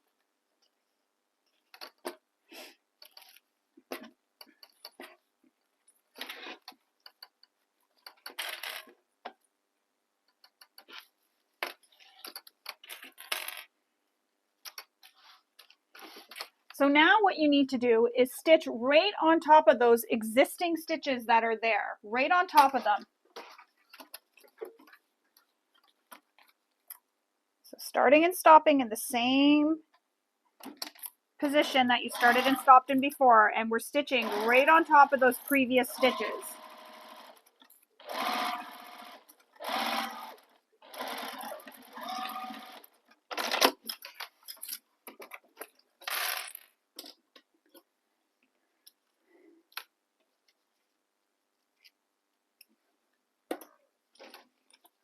So just like that, we have it all stitched, and we started and stopped at that measurement given in the pattern, and this is loose on each end, and that's what you want. Now we need to repeat that for the other side. So again, lining panel right side up, or sorry, this panel with your zipper right side up. You're going to lay your zipper facing right sides down, so pretty sides down. Line up your center points. And you'll know it lines up if the side edges here line up, so mine do, which is good. And then we're going to stitch this in place, starting and stopping again at those marks we made.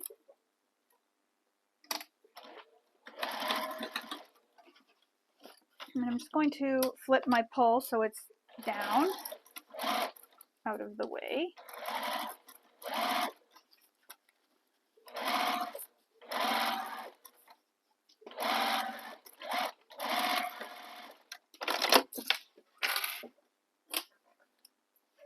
So I've trimmed that. Now we take that lining panel and we're going to place this panel with the zipper facing and the zipper panel, so it is going to be lining side against the lining side of your panel. So right now we're looking at everything wrong sides. That's what we're looking at. But you have zipper facing and lining panel lined up with the top edge of your lining main panel. Line up those top edges. Get everything all lined up nicely.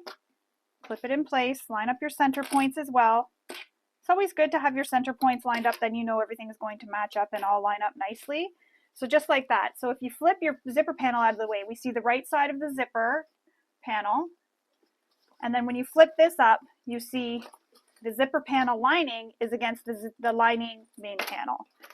Again, on top of those previous stitches, you're going to stitch along, back stitch at start and stop, stitch all the way along here, starting and stopping where you started and stopped before.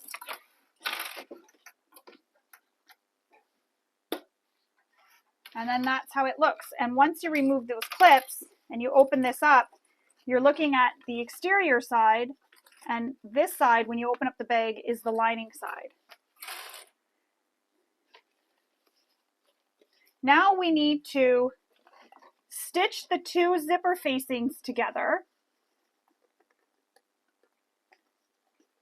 So you're going to clip the little zipper facings together, the short edges on both sides, just the zipper facings. So you're going to take them, make sure they're not twisted, and place them right sides together, making sure, again, they're not twisted.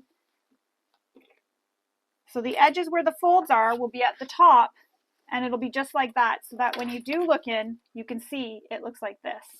And we're going to stitch these. Now you need to pay attention because you need to increase this seam allowance. So you're going to start it with one seam allowance and you're going to increase it to another seam allowance when you get near the bottom. So you need to pay real attention to that so that you can do that as you're sewing.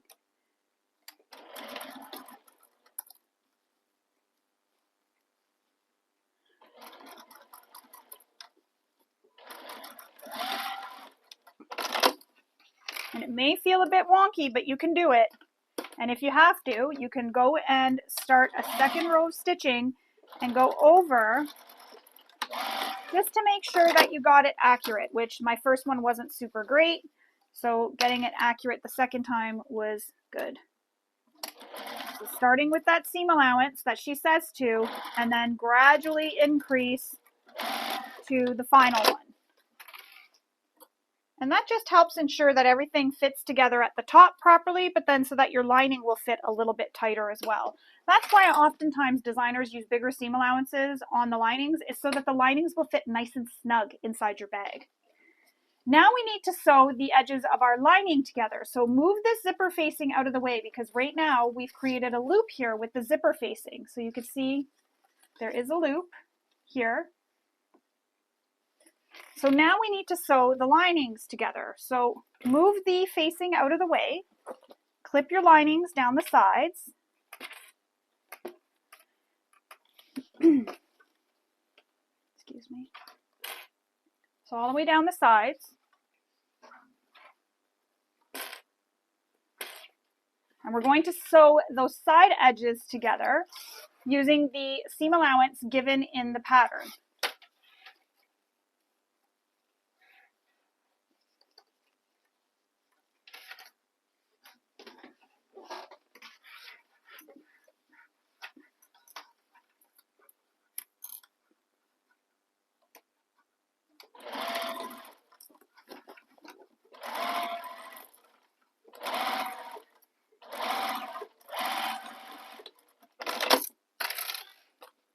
And again, make sure that zipper facing is out of the way.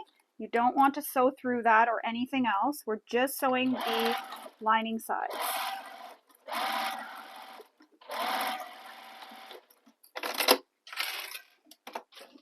Excuse me again.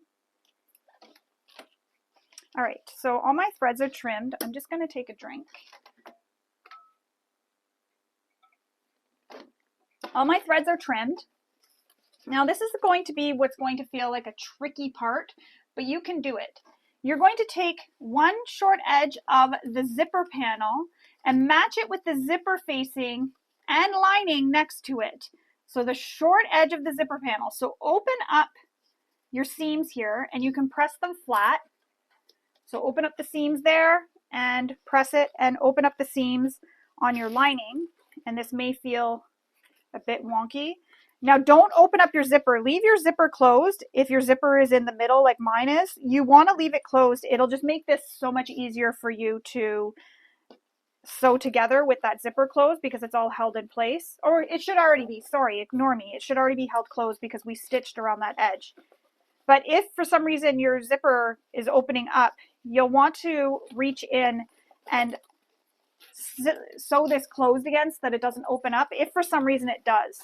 It's happened to me before where my stitching broke. I don't know how, but maybe I didn't backstitch enough just from pulling and maneuvering things around. And I'm just finger pressing these seams open. You can take it to your iron if you want and press it. I'm using soft vinyl at the top, so I have to finger press them. So now what we're going to do is, again, one short edge of the zipper panel. You're going to lay that seam centered with the center of the zipper. So right in the center of the zipper teeth, place a clip there, take the lining and center it with the center of the zipper. So right in the center of the zipper teeth, and clip it in place.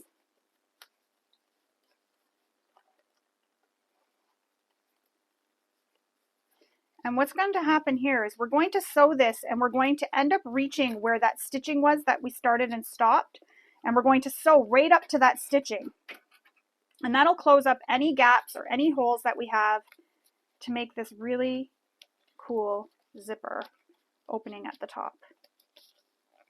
So all your seams are, all your raw edges are enclosed. So we're going to sew across this using the seam allowance, and what ends up happening is remember where we started and stopped here? I don't know if you can see that stitching here. That's where we're starting and stopping. That's the seam allowance we need to use. One more time, center, so the seam here of your zipper facing centered to your zipper, so right in the center of the teeth. Then your lining seam centered on your zipper teeth. Make sure, oh, I broke a clip. Make sure your edges are all lined up as well. So these raw edges are all lined up.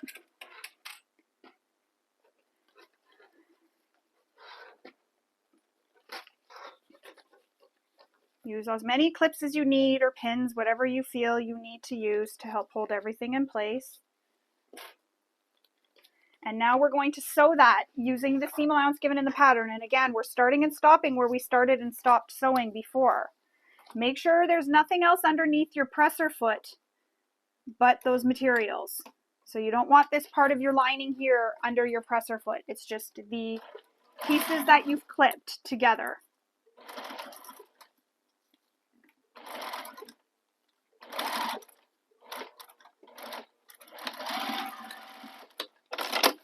Now you can stitch over that again if you want, just for some extra reinforcement.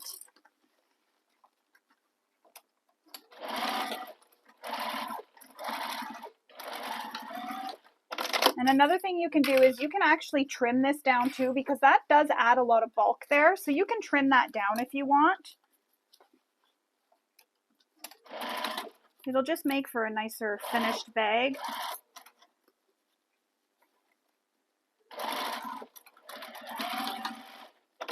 Do you ever feel like you need about 5 extra hands sometimes to hold everything and press buttons on your machine? That's sort of how I'm feeling right now.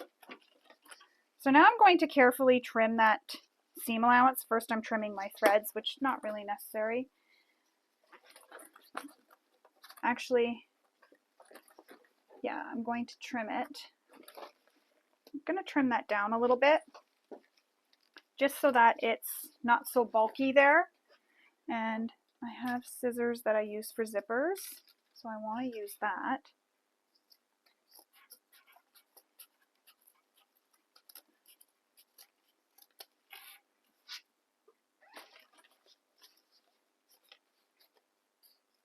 And I'm just trimming it down just so that it's not so bulky there when we go to put the bag together.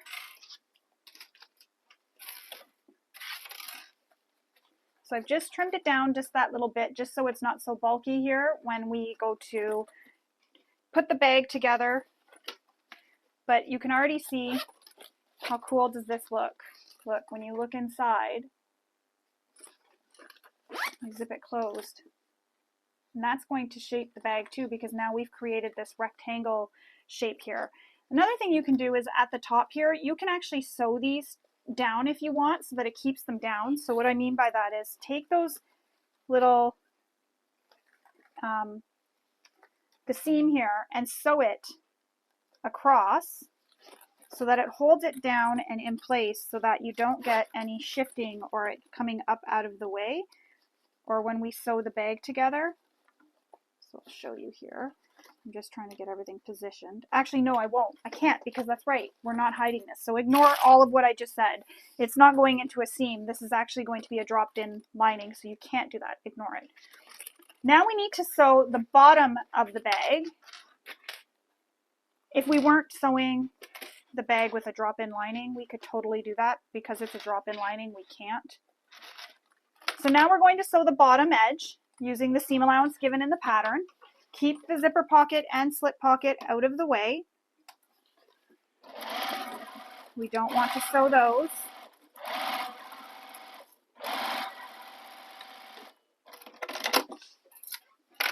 You can trim this seam down as well, just to reduce some bulk. You can trim any seams down that you want as you're going along. Now we need to box these corners. So what we're going to do is put your fingers in and pull the corners so that the two seams meet, and you can nest the seams, meaning one goes to the left and one goes to the right. Place a clip all the way across just like that.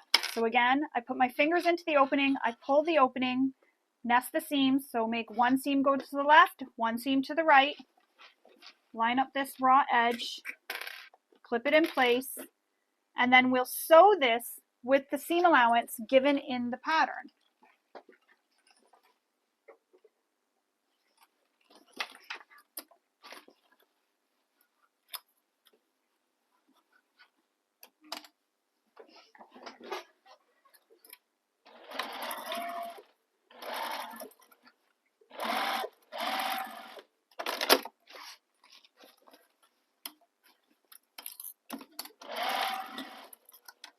And I'm going to trim this seam allowance as well.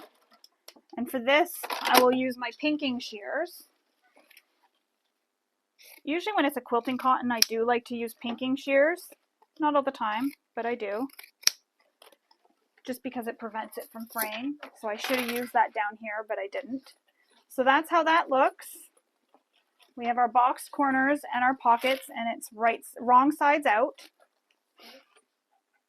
Now we need to assemble the bag. So grab your exterior, and your exterior is right sides out. What we need to do is apply some glue to the top edge or some double-sided tape. And this is where we can do what I was saying earlier. We can stitch so that these seams here stay open. So press them open and then stitch on top of them within the seam allowance. And that'll hold those open, which is perfect for when we're putting this seam down. It'll help keep them flat.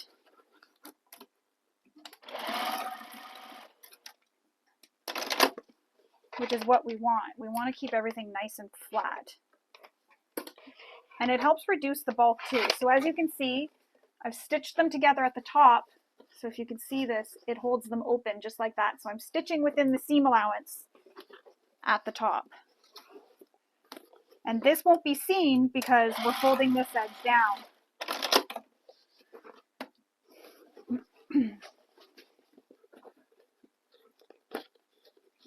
Everything's stuck here. There we go.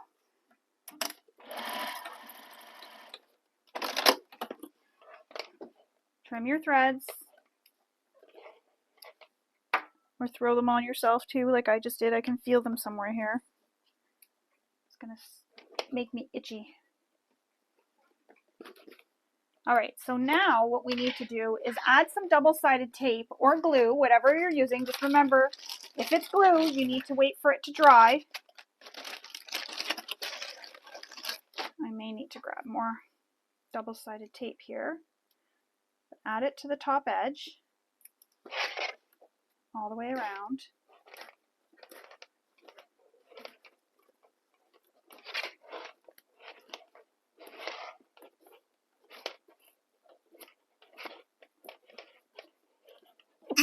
Excuse me. Tried to hold that one in, but I couldn't. All right.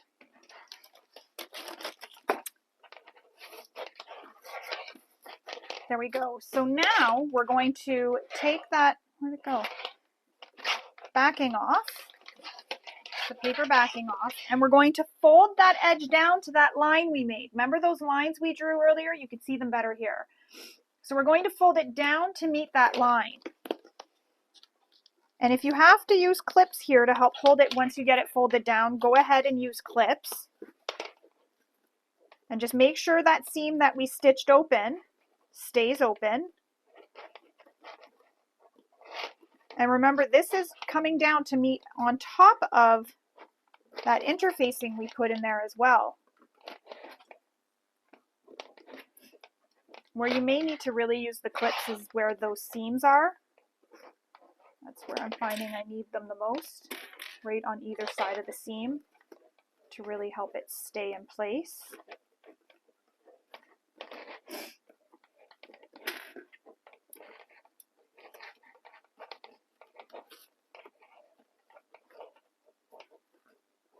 Make sure that seam is open.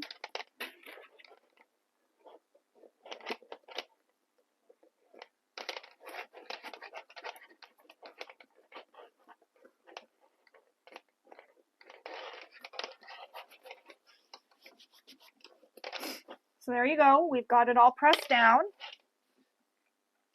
Now we need to mark the center of the lining and the main panel. And I wonder if I can see it. So I can see it here.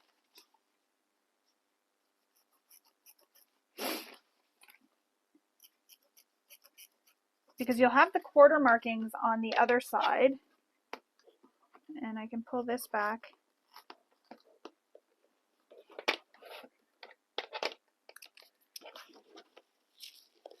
Oh no, I don't have any center markings. So I'll have to do this. Fold it so that the side edges meet. So those side seams line up.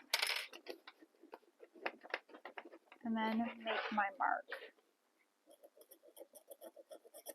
So I'm just folding it so those side seams line up. The side seams where the side and the main panel come together. There we go. So I've made those center marks. Just be careful not to move them off. Now we need to tuck your lining into the exterior so that they are wrong sides together. So push everything in.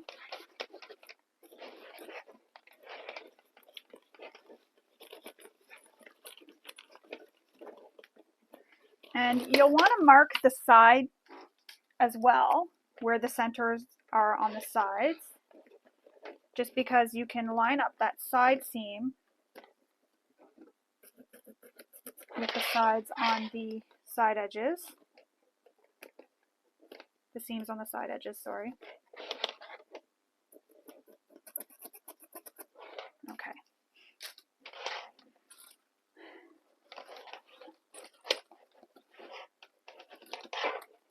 Now what you're going to do here is match up all your seams. So all your center marks, you're going to match them all up and pin it all the way around.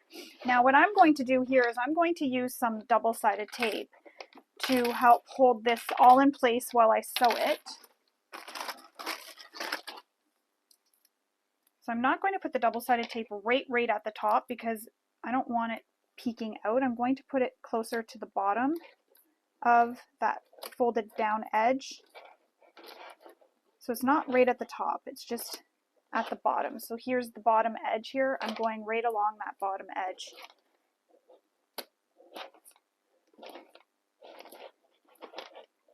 I'll show you what I mean as soon as I get all the way around.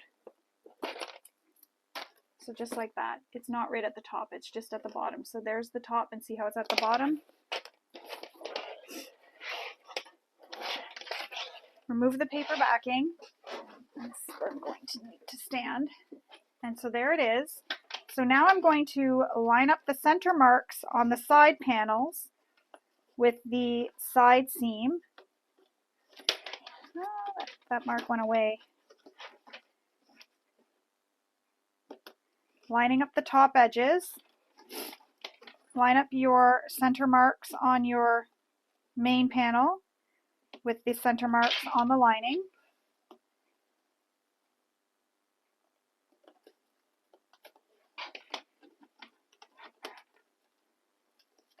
Make sure these top edges are all lined up too. So line up your top edges too so they're nice and flush.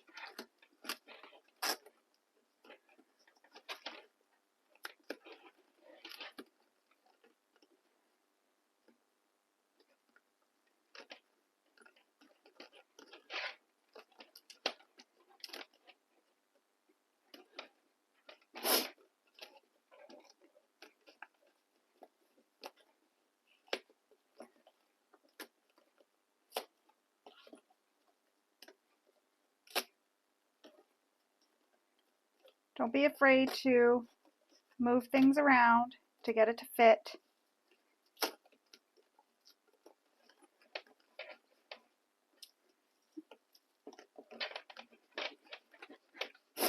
Just as long as your center marks stay lined up.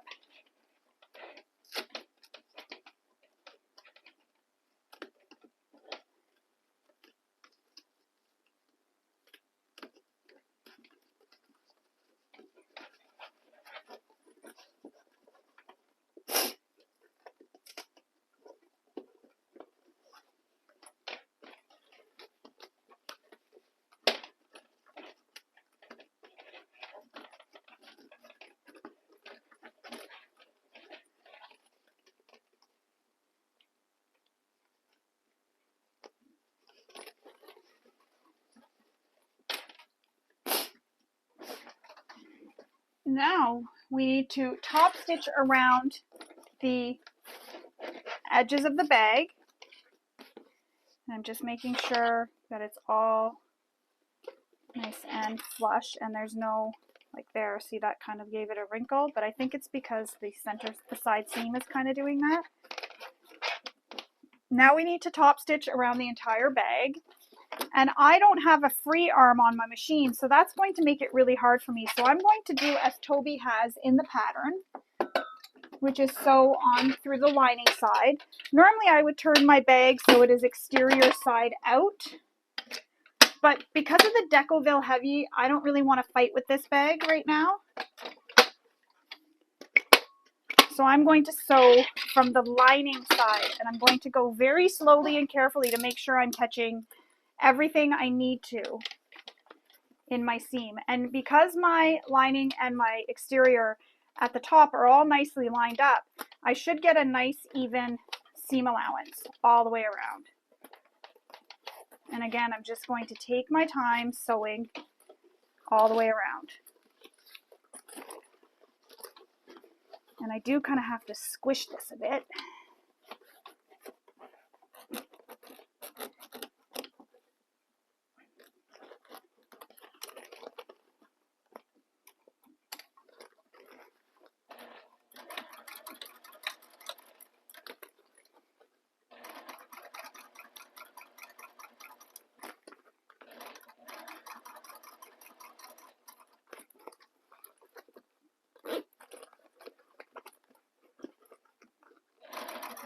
So just go all the way around and just be mindful of where that zipper pull is too. I just moved mine out of the way.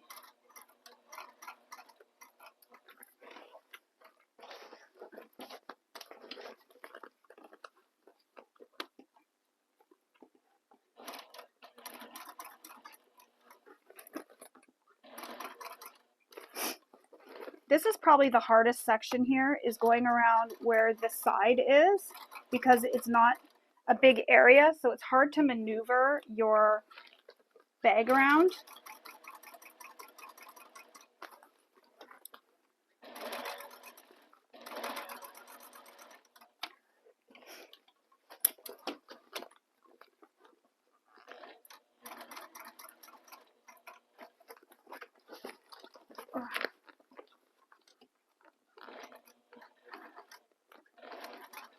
If you have a humper jumper, that can also help with those areas that are a bit bulky. A zipper foot, a walking foot, sorry.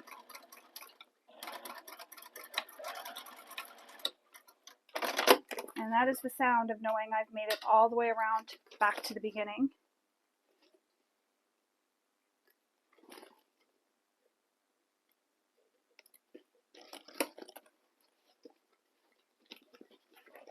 So I'm just going to fix my bag because I did kind of push it around a bit. So unfortunately my microphone cut out, which means I was filming and not realizing that there was no sound going on with my microphone. So what I was saying is you can push out all your corners to make your exterior look really nice, and where we cut those corners here on the edges, that helps to make these corners lay nice and flat as well, and you have this beautiful shaped bag. I really love it. It's really pretty. I love how the quilting looks. I just love everything about this bag. So we're going to put this to the side. We're going to move on to constructing our handles, and unfortunately I again was recording and didn't know there was no sound, but what you need to do is take your Decoville Heavy and place it on top of your foam. Once you have it fused on your foam, you'll then cut out all the way around your Decoville Heavy pieces to get a foam and Decoville Heavy piece like this.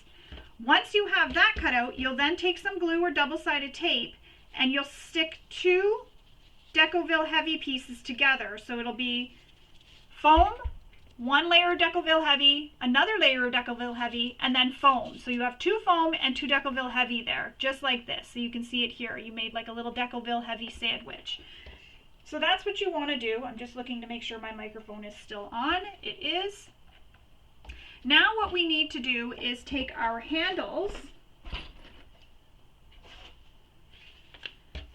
So grab your handle panels and you're going to lay them so one is wrong sides up, and you're going to center this little Decoville foam sandwich on top of it.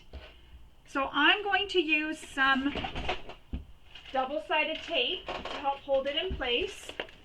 So I'm going to grab some more out here because I've sort of been using it all. Not going to have enough to do the rest here. So I'm going to place some double-sided tape along the foam.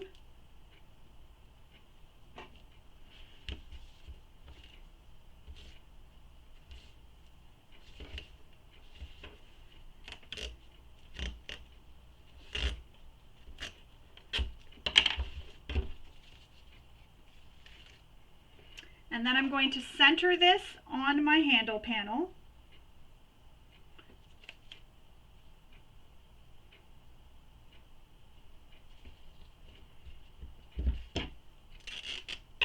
And then some more double-sided tape because we need to glue another exterior handle panel on top.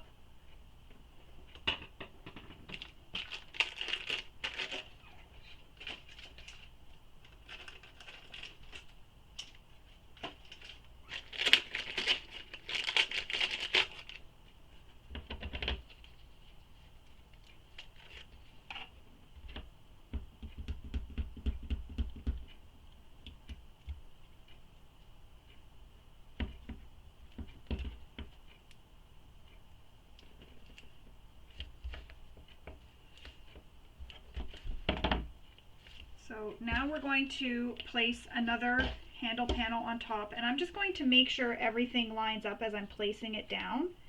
So I want those side edges and bottom edges to all line up. Taking my time. There it is, just like that. So I'm going to repeat that for the other two. You're making a handle sandwich now. I think with all this sandwich talk, I'm kind of getting hungry.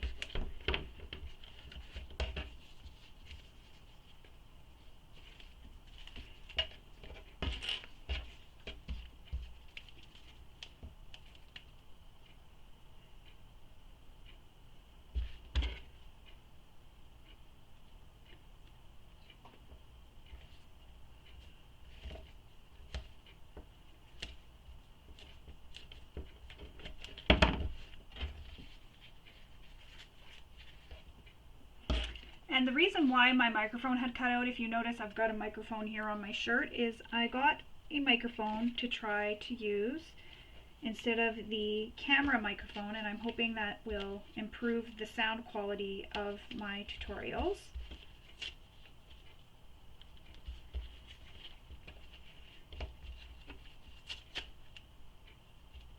I don't know if there's a difference, but I hope there is. I hope it's a lot better.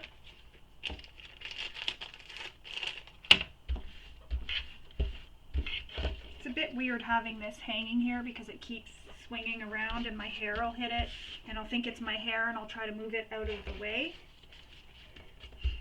Now what we need to do is press these outer edges, so you can use some clips to clip it together, because we need to sew this all the way around, and you'll use a zipper foot to get nice and close to the interfacing. So you'll want to put on a zipper foot so you can get nice and close to that interfacing, so that you don't sew over it, but you get close to it.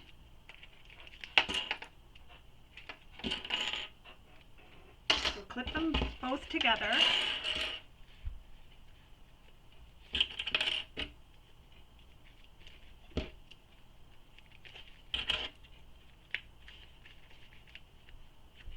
See right here, I can feel that there's more room at the top than at the bottom. So it's not quite as centered as well as I'd like it to be. So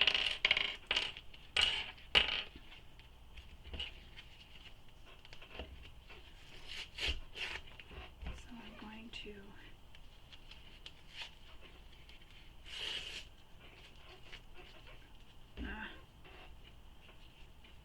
kind of ripping up my foam. I don't really want to do that.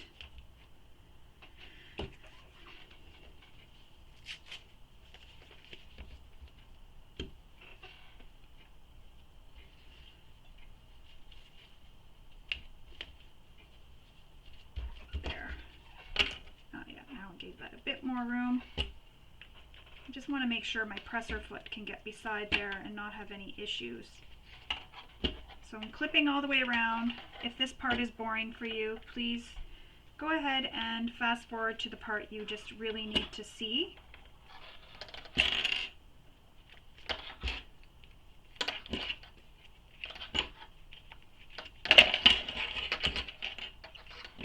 Alright, so switching to a zipper foot.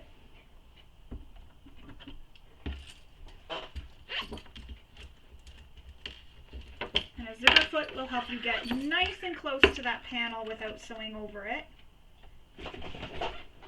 And you're just going to start stitching all the way around.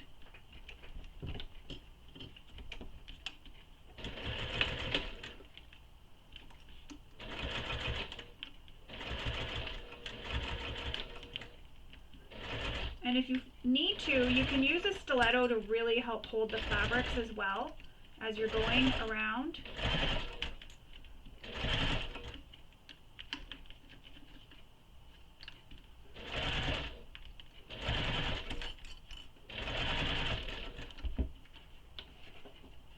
I'm just making sure that everything is getting caught. Now I'm coming around this area where it's curved. So I'm just going to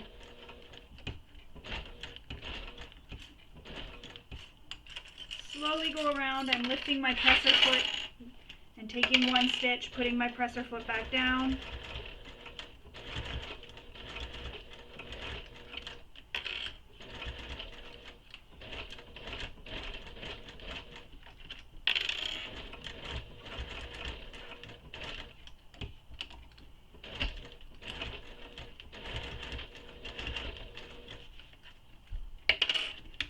And it's a good idea to use a thread that will blend.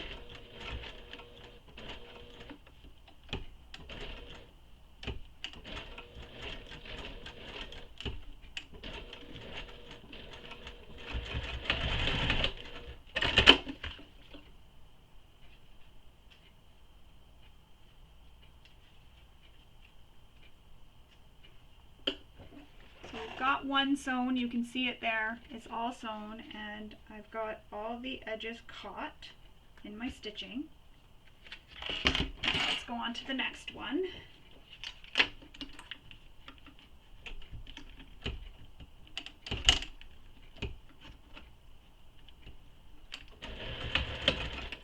And again, stiletto can be helpful if you really feel like you need to have some extra grab onto your material there. Or if you're nervous about having your fingers too close to your needle and your machine.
All the way around. Now we need to trim down around these edges so that it's near the stitching, and that's going to be hard because I can see it but just barely see it. So just trim it down.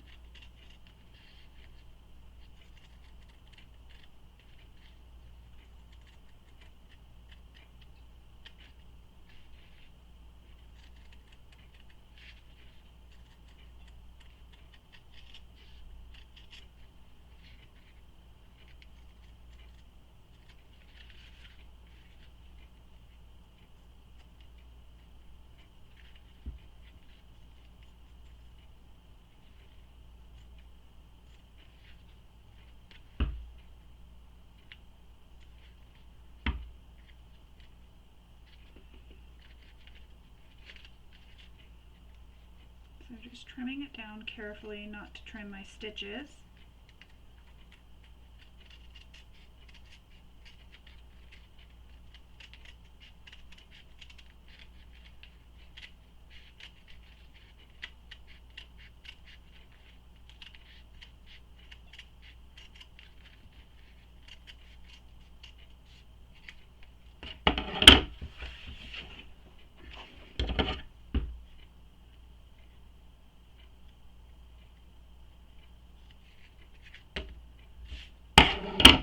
So there we go, we have one handle cut. You can just trim it so everything looks nice and even if you want.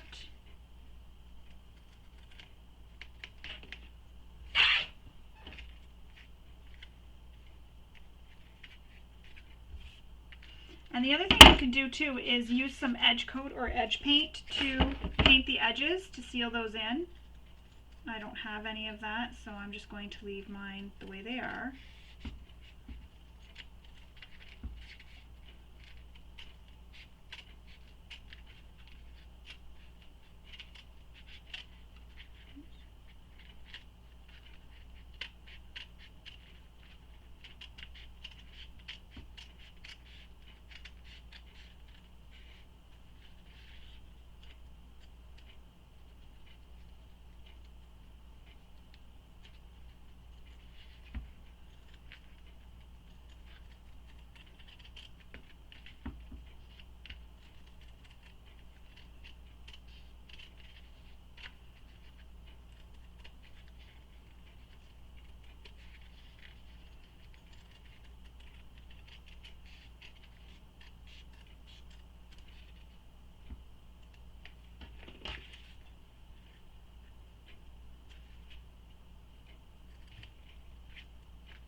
There we go, there's another one done. So we've got them both done. Now we have to add our eyelets to these.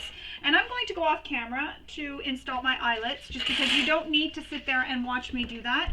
I'm also going to make the measurements for where the eyelets go here, and I'm going to install them as well. So the eyelets in the top edges, there's a measurement from the side seams over and down that you need to make. So I'll make those, and then I'll put the eyelets in there as well, and then we'll be ready to attach our handle and move on. There we go. I've installed all my grommets on my bag and on my handles. Oops, I'm just going to move my microphone. So I've installed them all. Use your manufacturer's instructions. You may have the ones like I have that press together. You may have the ones that screw in together. So follow your manufacturer's instructions for installing them, but remember to make the mark over from the side seam here over and the measurement from the top down, and that's where the center of this grommet will be so that they're all even all the way around. Now we need to add these snap, what are they called again? I can't remember. The spring rings here. So now we need to add these onto the bag. So open it up. I keep wanting to call them swivel hooks. Open them up and attach them to the bag.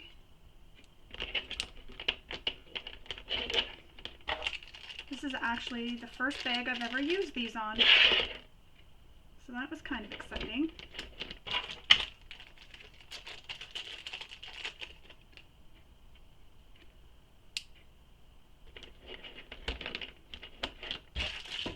And then add your handle.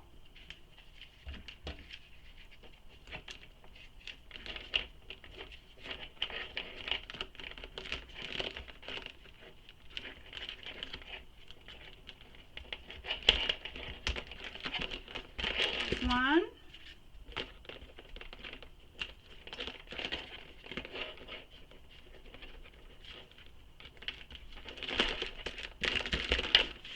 Oh my goodness, this bag is gorgeous. Now you can also add the butterfly bling if you want to the front of the bag just to give it a bit of extra decoration. I may go and cut one out later and add it so you'll see it when I take the photos. But it's the same butterfly bling that we've made in past bags for Toby, and it just dangles here off your little gate spring ring here, or gate ring, whatever you want to call them. It hangs off that, and it just adds a little bit of extra oomph to the bag.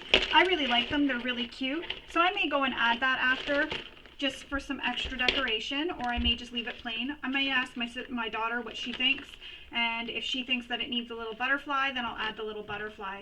You can also add a little label here if you want that says handmade. You could add it still now if you wanted. All you would need to do is open up the bottom of your zipper pocket and then go through the bottom of the zipper pocket to attach it. So you would open up the bottom, you know how we sewed the bottom closed? Just open up that bottom zipper pocket and then go through the bottom and then install it here, and then you have a little bit of extra bling on the front of your bag as well. You can add some clips to the sides here to help give it some shape and leave them on overnight, some binder clips or your clips that you use for constructing your bag. But there you go, your Lady Diorz Inspired Bag by Tobistylx is all done.